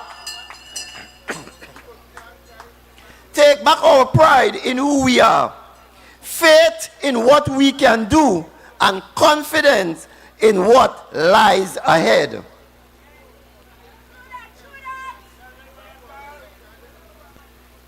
Friends, while others talk, the PNM delivers. PNM. I say to you, while others talk, the PNM delivers. PNM. My brothers and sisters, the journey is not done. The next chapter begins now. And what does the next chapter entails? Here is what we are going to achieve under a PNM administration. In Belgarden, Glamorgan, and that's the entire electoral district that incorporates Pembroke, Goldsboro, and Kendall. The lighting and upgrading of the Richmond Recreation Ground, including modern toilet facilities. Belgarden Recreation Ground, along with Touch Street, will also receive proper lighting and infrastructural upgrades. Fisher Folks across the district will receive strong infrastructural support and fair market access. Farmers and agro-processors will get training, equipment, and incentive to expand their production. We will push, understand this, we will push for affordable housing and land ownership opportunity for our people. We have seen what is happening in families, and therefore it is extremely imperative that we push for that, and that we will do. We will drive private sector development because we do know that the Tobago House of Assembly cannot employ everyone. So we will drive private sector development, creating local jobs and small business growth. And let me tell you something. We will return to Tobago East, the Tobago Windward Sports Club. For those footballers across Tobago East who know that the best football was always in Tobago East, that will be returned to Tobago East. That is what we used to call the Penaford League. And yes, we will restructure and rehabilitate the roads and streets, because it is important that we do and treat with these roads. Our roads for over the past 4 years have been left undone. What we are having in the middle of our roads are drains now. We will fix that. PNM. To our youth, our young people, this team see you. Carl McEwen see you. Ansel Dennis see you. The entire team of 15 see you. So you will definitely not be left behind. We hear you. And this campaign is for you. Remember, youth love sports. And sports bring out some qualities that is hidden. We have, right from Pembroke, Sheridan Kirk, a sportsman. He will help. We have Dwight Swintile from Belgarden, international sportsman as well. He will make contribution. We have right here from Glamorgan, a good cricketer, Keelan Hamilton. He will make contribution as well. And to every young man and woman who wants a fair chance to succeed, right here at home, we will make that accommodation for you.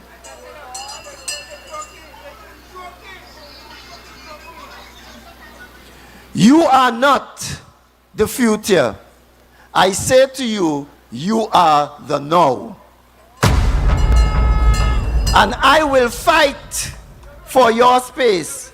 I will fight for you and for your voice. Brothers and sisters, Let me remind you a Bible passage that comes from James chapter 2, verses 17 and 26. It reminds us that faith without work is dead. I want us to understand that faith without work is dead. So if faith have no work, then dead. It's dead. And I'm just telling you what the Bible says. It means living faith is not passive, it is active. It prompts us to serve, to love, to care, and to act for others. That this spirit will guide me as I represent you. This is the foundation of this campaign. Not to talk about faith, but to live it through service.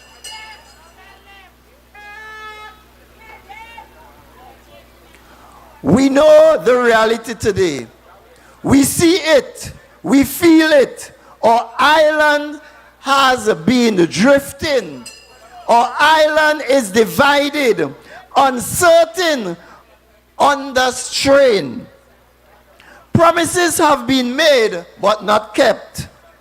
Contracts have been given, but opportunities has been stolen. And our people, especially our youths, are paying the price.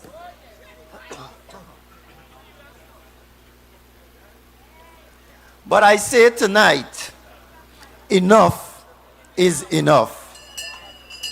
We cannot build a prosperous Tobago on confusion, corruption, and chaos. We must return to order, accountability, and good governance. We must return a government that will work for you. And that government is none other than the People's National Movement. PNM. So my people of Kendall, Goldsboro, Pembroke, Belgarden, and Glamorgan, let us rise together. Let us rebuild together. Let us reclaim the Tobago we know and love. Let us put Tobago first again, in our hearts, in our homes, and in our workplaces.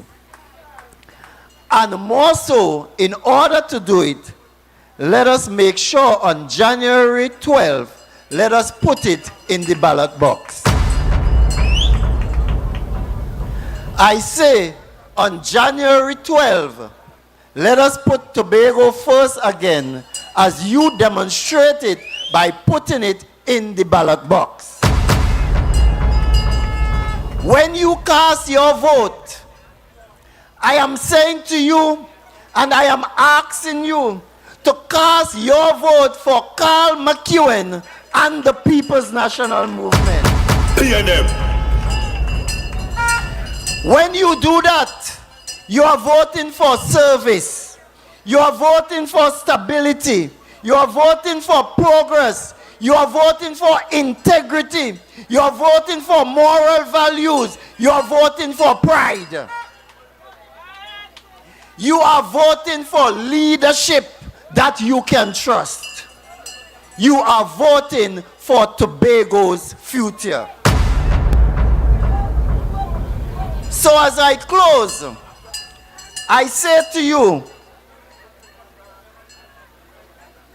when that day comes, when the ballots are all counted, and victory is ours, you will breathe a breath of relief that you now have from the night of January 12. You have a representative. And we will sing with one voice, as youths, vote for Maxwell Roberts in Charlottesville, and we come down to Roxborough, and you vote for Shanae John, and you go down to Goodwood, and you vote for Kamisha Bacchus, and you go down further, and you vote for Mr. Miller, and when you take it from Crown Point, you vote for Dominic Kirk, and then he will pull it up and bring it up, and we vote for One Is Enough, Kelvin Morris, and when you bring it up and you vote for Petal Baniel, and when you bring it on the hill, you vote for the big dog, and then you continue to just bring all together, and when you vote for the man himself, who will unseat and lead the team, the visionary, the astute, the energetic, Ansel K. Dennis, who will lead this team. Join with Carl McEwen here, right here in Glamorgan, and we will sing with one refrain. Great is our God, great are the people of Tobago, great is the PNM, and we shall prevail. I thank you.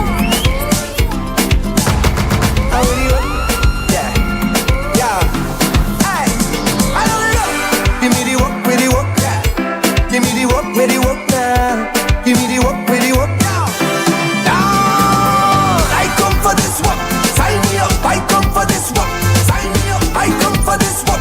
Sign me up, I come for it. Boss lady, I come for this work. All right. I come for this work. Sign me up. It's not me, sir. The man say he come for the work, so what we gonna do? I love it. Goodwood, who is your candidate? All right, Belgarden, who is your candidate? Glamorgan, your candidate? All right, Pembroke, your, all right, and who are again the work? I love it, the man down sounding like a representative. You hear what he said, 4 o'clock in the morning, 5 o'clock in the morning, Saturday, Sunday. It don't matter, he come for the work, sign him up come January 12th, and make sure for the next 4 years, or they walk him and walk him good, eh? All right. So we're moving right along. And the person I'm about to call to the stage, he really needs no introduction. And I have a special endorsement for this person, but I will leave it for now. The most I will say is that the proof of the pudding is in the eating, and we have seen when this man had the opportunity to serve. This is a man who put on the boots. Oh, do you remember the funny white boots? All right, and he visited every single farm you could find in Tobago. And I remember when he put on the spandex and he went diving to see what's going on in the reef. All right, so this is a man that we know committed to the cause and who have no problem getting there and doing the work. And he has never stopped. He remained on the ground.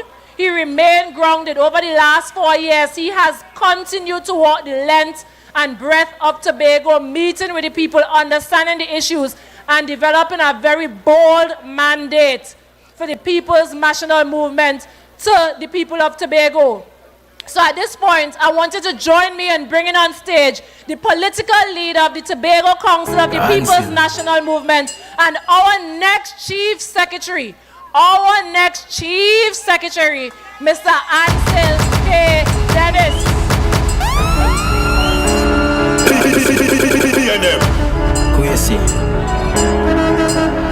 Yeah! Only selection time. For March out. Roll out. Radar. Hey, what the people that want to know? What do you want to know? PNM, vote the PNM. PNM, vote the PNM. PNM, Pembroke, Glamorgan, March out and send march out. People them want them not go take no talk. Them not go talk to talk. Them song they start. When me say them song they start. So vote PNM today. Until now go play games, no time. PNM. Good evening, PNM people.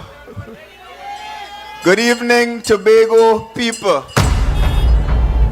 It is a good evening to be on the bridge to talk Tobago people's business. But permit me to recognize our platform this evening starting with Minority Leader, current Assemblyman, and the next Assemblyman for Dial Spring Wim, Assemblyman Kelvin Morris.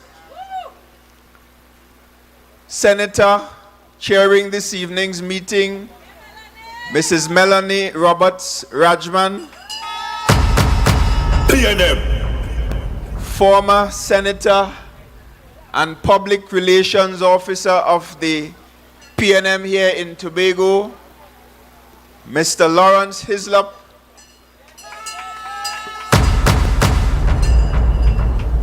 And special recognition to your candidate and the man who will replace Faith, the man who will not tell you ease him up when you call him at 6 a.m. in the morning seeking his assistance, your next Assemblyman, Brother Carl McQueen. PNM. I see as well several other candidates joining us here this evening in Pembroke. Give them a round of applause. And I see the chairman of the Tobago Council of the PNM, Mr. Larry Paul, here with us this evening as well. PNM. I also want to acknowledge our faithful online audience, the more than 500 persons following us on YouTube and Facebook. Ladies and gentlemen, we are in serious times. And I want to spend the next 15 to 20 minutes really explaining to us the dire circumstances that we have found ourselves in as Tobagonians and as citizens of the Republic of Trinidad and Tobago. Now, before I get into that, I want to, of course, impress upon you the importance to consider your vote carefully, especially in Tobago East. Because I'm hearing the whispers that the Blue Party consider the seats in this part of Tobago to be safe and secure come election day. However, I will be a very troubled man if that was the case. Because if there is to be unsafe seats in this election, it has to be the seats in the most neglected areas of Tobago. Because when we look at the situation in Tobago East, and we can start from Mount St. George, come all the way up to Speyside and Charlottesville, you have the most deplorable roads in the country, not just in Tobago. When we look at all the incomplete and abandoned projects under this administration, all of them are situated in Tobago East. If we start from Bacalet, the indoor sporting complex, we get to Goodwood, the abandoned Goodwood Pavilion. We get to Cow Farm Road in Goldsboro, the abandoned agro-processing factory. We go up to Turpin Bend, that project to realign that was abandoned as well. We get to Charlottesville, the abandoned community facility. And even when we look at the projects that we completed, they are being poorly maintained. I was in Roxborough a couple days ago, and I stood there in amazement as I looked at the Roxborough Administrative Complex. Imagine the walls are now black, and I'm wondering if it is deliberate because, of course, the lone PDP representative whose color is black represents that district. In addition to that, all the services that we left there when we left office, most of the services in that administrative complex are no longer available to you, the people of Tobago East. And if we evaluate the performance of all 15 assemblymen in the Tobago House of Assembly currently, of course the assemblyman for Dire Spring Wim will come out on top. But the 3 worst performing ones are from right up here in Tobago East, starting with the Chief Secretary, followed by the Deputy Chief Secretary, and of course, the one who sold out the people of Roxborough Argyle recently. It is the worst representation to ever be experienced in the history of the Tobago House of Assembly. And I'm saying, if you voted out the PNM for the development that we brought to Tobago East, then you should in fact be voting out the misrepresentation, the abuse, the abandonment, and the neglect brought to you, the people of Tobago East, by this failed administration. And therefore, there is no way that the seats in Tobago East should be safe seats for the TPP. In fact, based on the candidates that we have put in those seats, even as we are introducing Brother Carl McQueen to you tonight, based on the track record of the PNM in Tobago East, and based on our bold vision that we unveiled to you, the people of Tobago, last evening, then the PNM is in with a very good chance of winning all the seats in Tobago East, and I dare say all the seats in this election. So having said that, I want to treat with a very important, critical, and dire matter. Because I got a copy of the Guardian newspaper today, Monday the 22nd of December. And while scanning this newspaper, I found myself on page 11, where there is a very important article that I wish every Tobagonian will read. And to make it easier for you to read, I am going to take a picture of it later this evening when I get home, and I will circulate it. In fact, before I do that, I will check online to see if there is a link to this article online.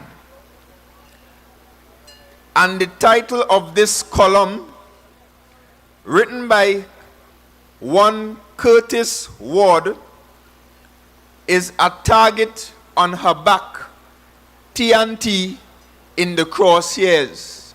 And I will show you the headline of this article.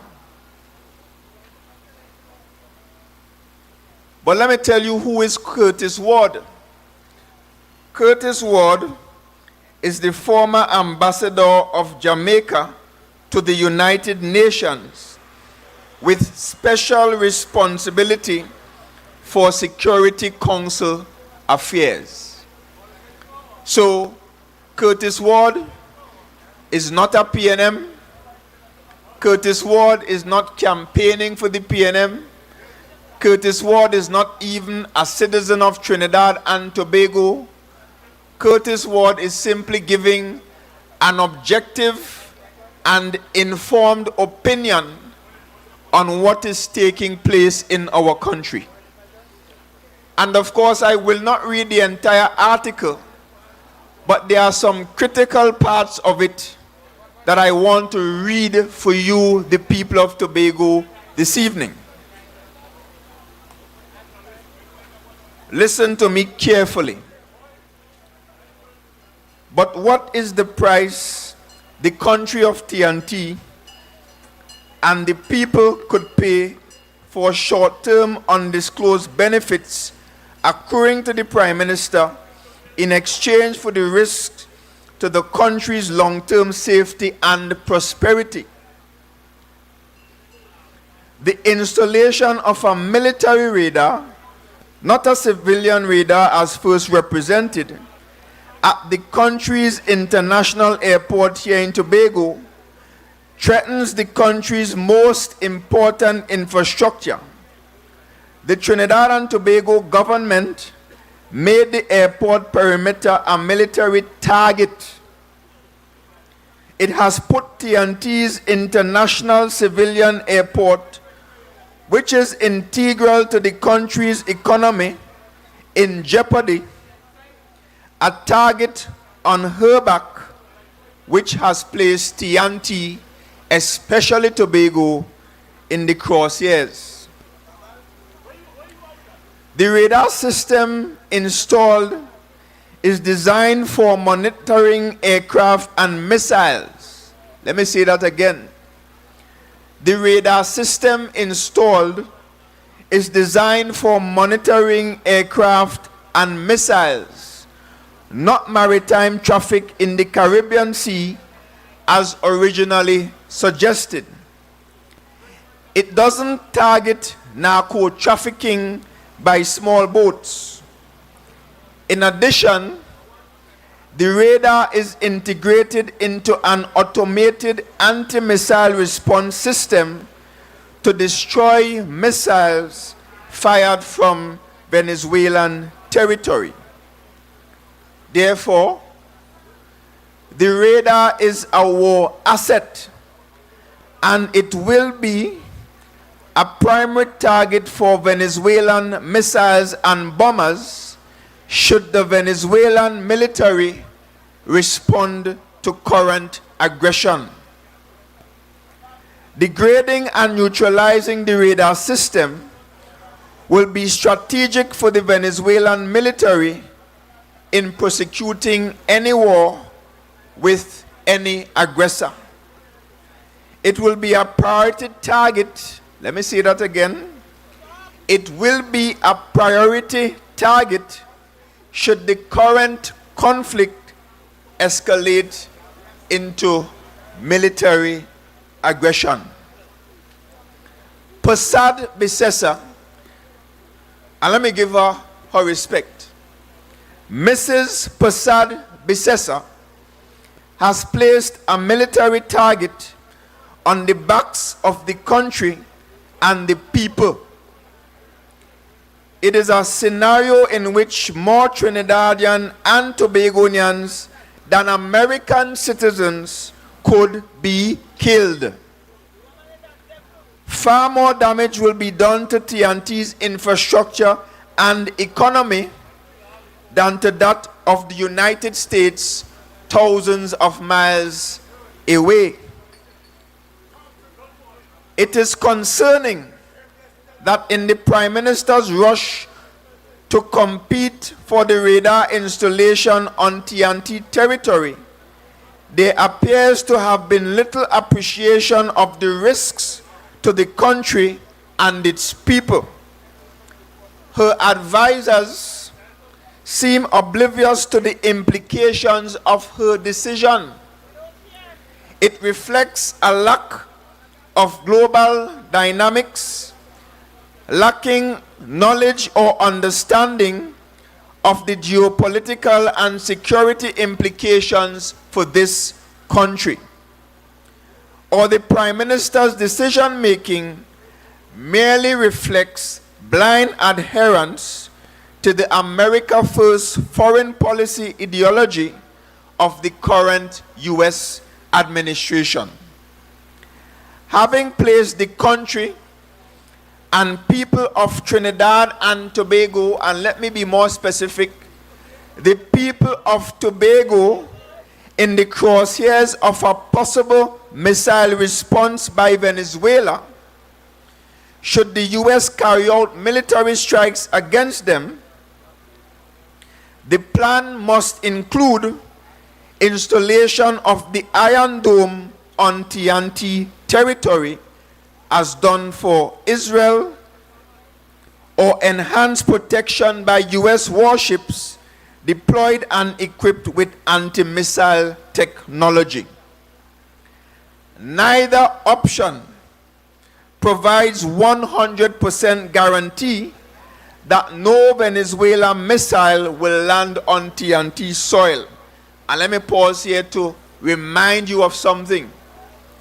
I don't know if you all recall recently, where during some tensions between Israel and Iran, the country of Iran rained missile and bombs on Israel. Israel has one of the best missile defense systems in the world called the Iron Dome. Notwithstanding that, I want to say to you or remind you, the people of Tobago, that some of those missiles successfully bypassed that system and landed on Israeli territory. I just wanted to note that.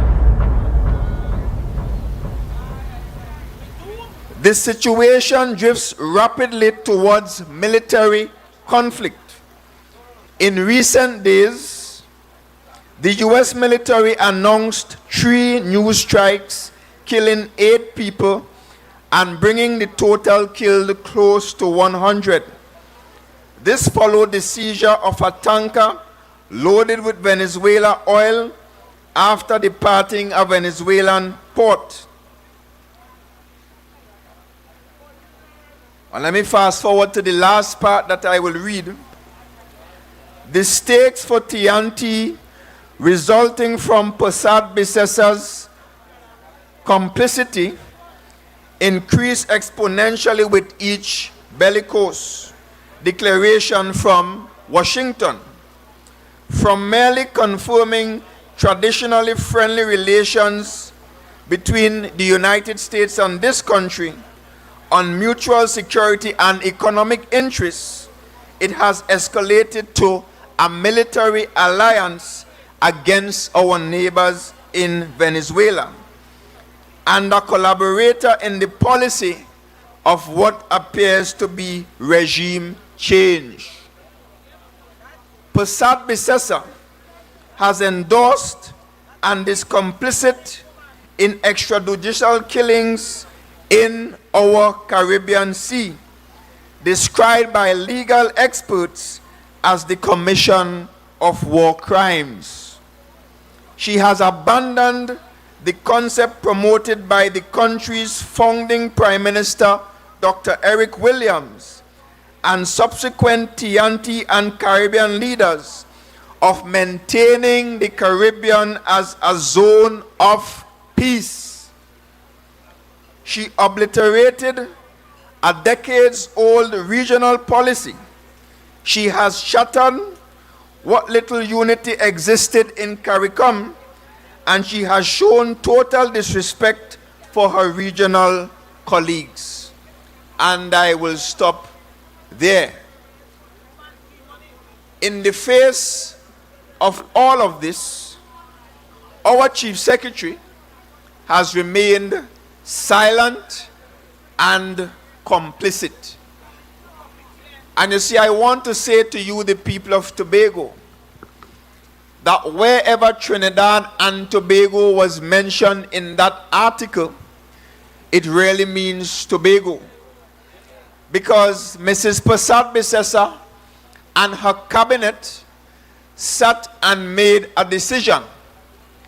And in making the decision, they had as options before them Sidros, Mayaro, up in the northern range, Chaguanas, Port of Spain, Piaco Airport, Chagaramas by the existing military base, and even Siparia.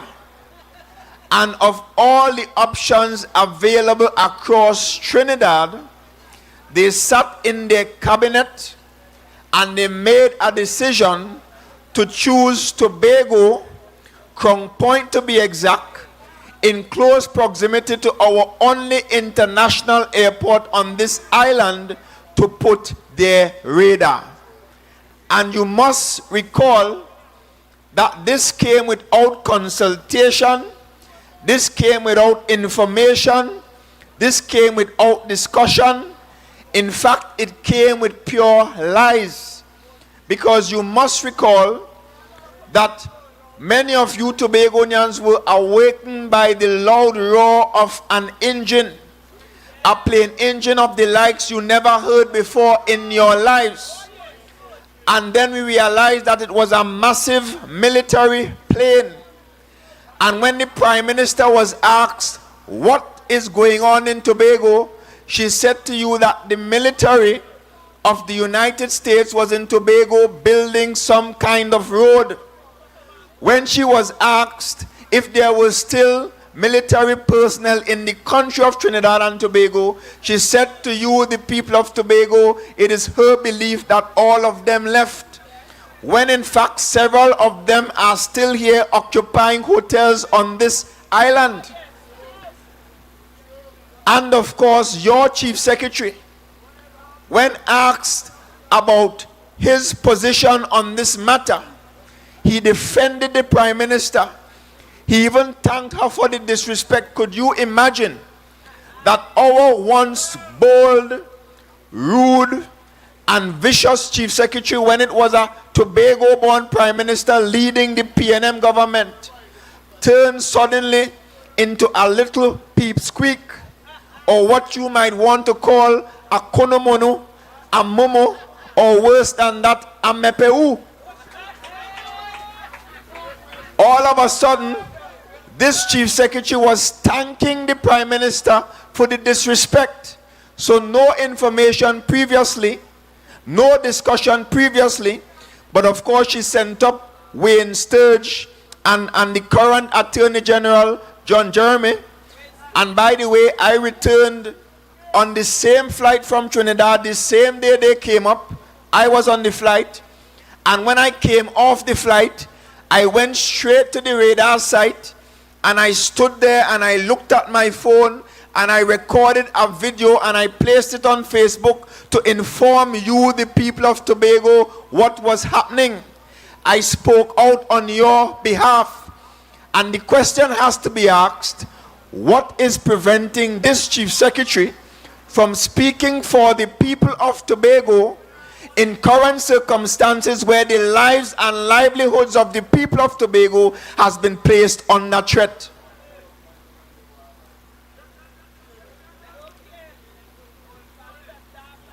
Because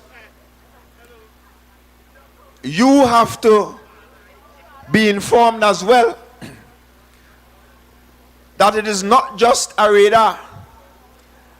Because as we have found out recently, and the Prime Minister could call it whatever she wants. Because in the headline here,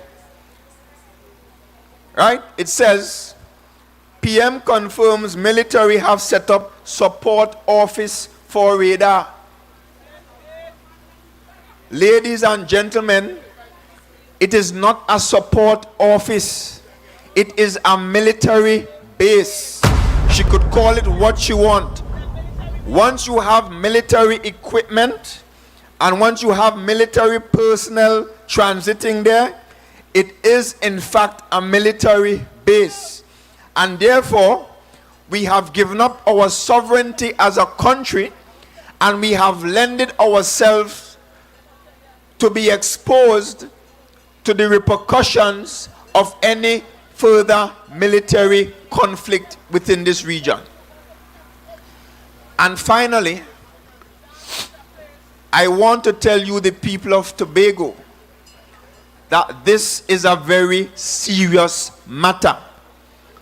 And if you don't believe me, go on YouTube and just type in war. Whether it be Gaza, whether it be Syria, whether it be Libya, Afghanistan, Ukraine, just go and type in war and get an understanding of what happens during a war. And realize and appreciate that we in this country and this region, we are not prepared, we are not cut out for war. And that is why every single other CARICOM leader have been saying that this region is a zone of peace. And let me tell you why. we in this region thrive on tourism. Nobody wants to come to what used to be sea, sun, and sand, and soca, and calypso, and dance, and wine, and drink, and have a good time with the threat of war close by. And that is why recently we have had cruise ship cancellations right here in Tobago. We have had hotels complaining about a high level of cancellations from international guests. And as a result of that, Tobagonians, whether taxi drivers, whether tour operators, their livelihoods have been impacted negatively. But of course, the Chief Secretary, when questioned by a reporter, had the audacity to tell us, the people of Tobago, that this situation is not affecting or will not impact our tourism sector negatively. Really? Is he so disconnected? Is he so bought out? Has he so sold out that he's going to watch us, the people of Tobago, in our face and tell us that this development will not impact our tourism sector? And of course, we in this region, we in this country, we on this island cannot feed ourselves. And therefore we rely on importation of food and importation of other materials, other goods and services into this country. And when the region becomes unstable, if there is any military conflict, if God forbid there is any war, then we will catch our royal to get goods to come into our country. And therefore I want you, the people of Tobago, to understand the seriousness and the recklessness of the decisions made by Mrs. Kamla Persad-Bissessar and supported by this reckless, liar Chief Secretary. And I don't know about you, but I am enjoying my life, and I want to continue to enjoy my life, and I want my children to grow in this Tobago as a land of peace and as a land flowing with milk and honey, and enjoy their life like me. And therefore I'm saying to the 60,000 Tobagonians, now is not the time to sit down and play mook. Because of course, your silence on this matter, and yes, I know people afraid. They're afraid they lose their work. They're afraid they lose some benefit. Some are afraid or they lose all their visa. In fact, a message has been circulating on social media, on WhatsApp, that people supporting certain parties in certain islands in the Caribbean here will lose their visa. Ladies and gentlemen, I can lose my visa, I don't care. But I will ensure that I do not lose my life as a result of the recklessness of Mrs. Kamla Persad-Bissessar and this Chief Secretary.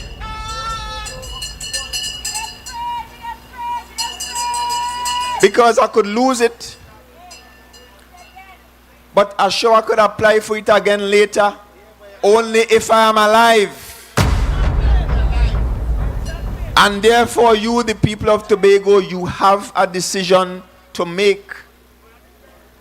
Because you may choose to stay silent now, but on January the 12th, you have an opportunity to talk. And the people of Tobago, based on what I know about us, we talk the loudest with our voting finger. And I'm saying, when you go to the polls on January the 12th, it is an opportunity to talk to Mrs. Kamla Persad-Bissessar and talk to this Chief Secretary and say to them that we will not tolerate this disrespect. We will not tolerate you placing the lives of we, the people of Tobago, our children, our grandchildren, and our long-term future in jeopardy over anybody else's foolish interests. And therefore I'm saying to you that we have a responsibility to ourselves. We have a responsibility to our founding fathers and our foreparents. We have a responsibility to great Tobago fighters like A.P.T. James and A.N.R. Robinson and others to ensure that we protect this island from the hands of reckless and ridiculous politicians. So, on January the 12th, there is something for us to vote against. And as the campaign goes on, I will be giving you a lot of things to vote for, because you saw the PNM's vision. You will have the opportunity to read it. You will have the opportunity to critique it. You will have the opportunity to sell it. And I'm saying to you, it is a bold, new, practical vision, and therefore you have something to vote for. But I'm also saying to you that in this election, there is a critical matter that you must vote against. And I'm saying to you, on January the 12th, we must send a powerful signal to the UNC, to the TPP, to the Prime Minister, and to this Chief Secretary that they must take their radar and go. They can put it in Siparia, they can put it in Chaguanas, they can put it in Oropouche, but make no mistake, we do not want it here in Tobago. And only when you do that on January the 12th, we will all be able to say that we have saved Tobago, and great is our island, and great is our people, great is our God, great is the PNM, and we have prevailed.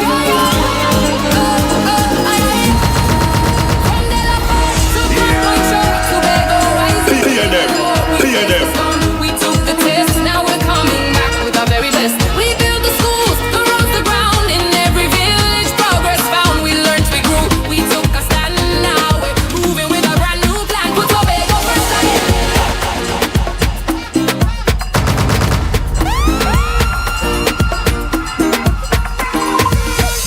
I go cross any ocean to find it. PNM. Won't let no mountain get in the way. It's nothing like the bellman, you know. Come Oh cross the God, water big up and the truly bellman. I love him bad. All right, so we have heard from our political leader. Now, as we close off tonight, I want to leave you with some homework. You have heard from your candidates. You have heard from other candidates. You have heard from the minority leader. You have heard from the political leader. And I know you would have been following the meetings throughout the season. As we take a very small break to celebrate the Christmas season, I want to leave you with some homework. Ansel cannot do it alone. Carl cannot do it alone. Kelvon, Kamisha, Shanae, the 15 candidates cannot do it alone. They need every single one of you. So take some time over the holiday. Call a friend, call up your family, carry a slice of black cake, carry a bottle of wine, whatever it is you have to do. And make sure you can't drink too much. That is true, but you could drink a little something. Just a one thing, right? And make sure that you get out there and you speak to people. Make sure that you educate people. Make sure that you drum up the support for our candidates, for our party, and most importantly for Tobago. Putting Tobago first again depends on every single one of us. Can I count on you? All right, thank you. So as we close, I want to thank you all again for coming out. I want to thank you for steering the course. I want to thank you for remaining committed to the cause. I bid you a very good night. Get home safely. And of course, let me say to each and every one of you, season's greetings. Have a beautiful Christmas with your family, with your friends, with your loved ones. And we will see you back on the 27th as we continue our journey towards putting Tobago first again. Have a good night, everyone. Blessings. PNM.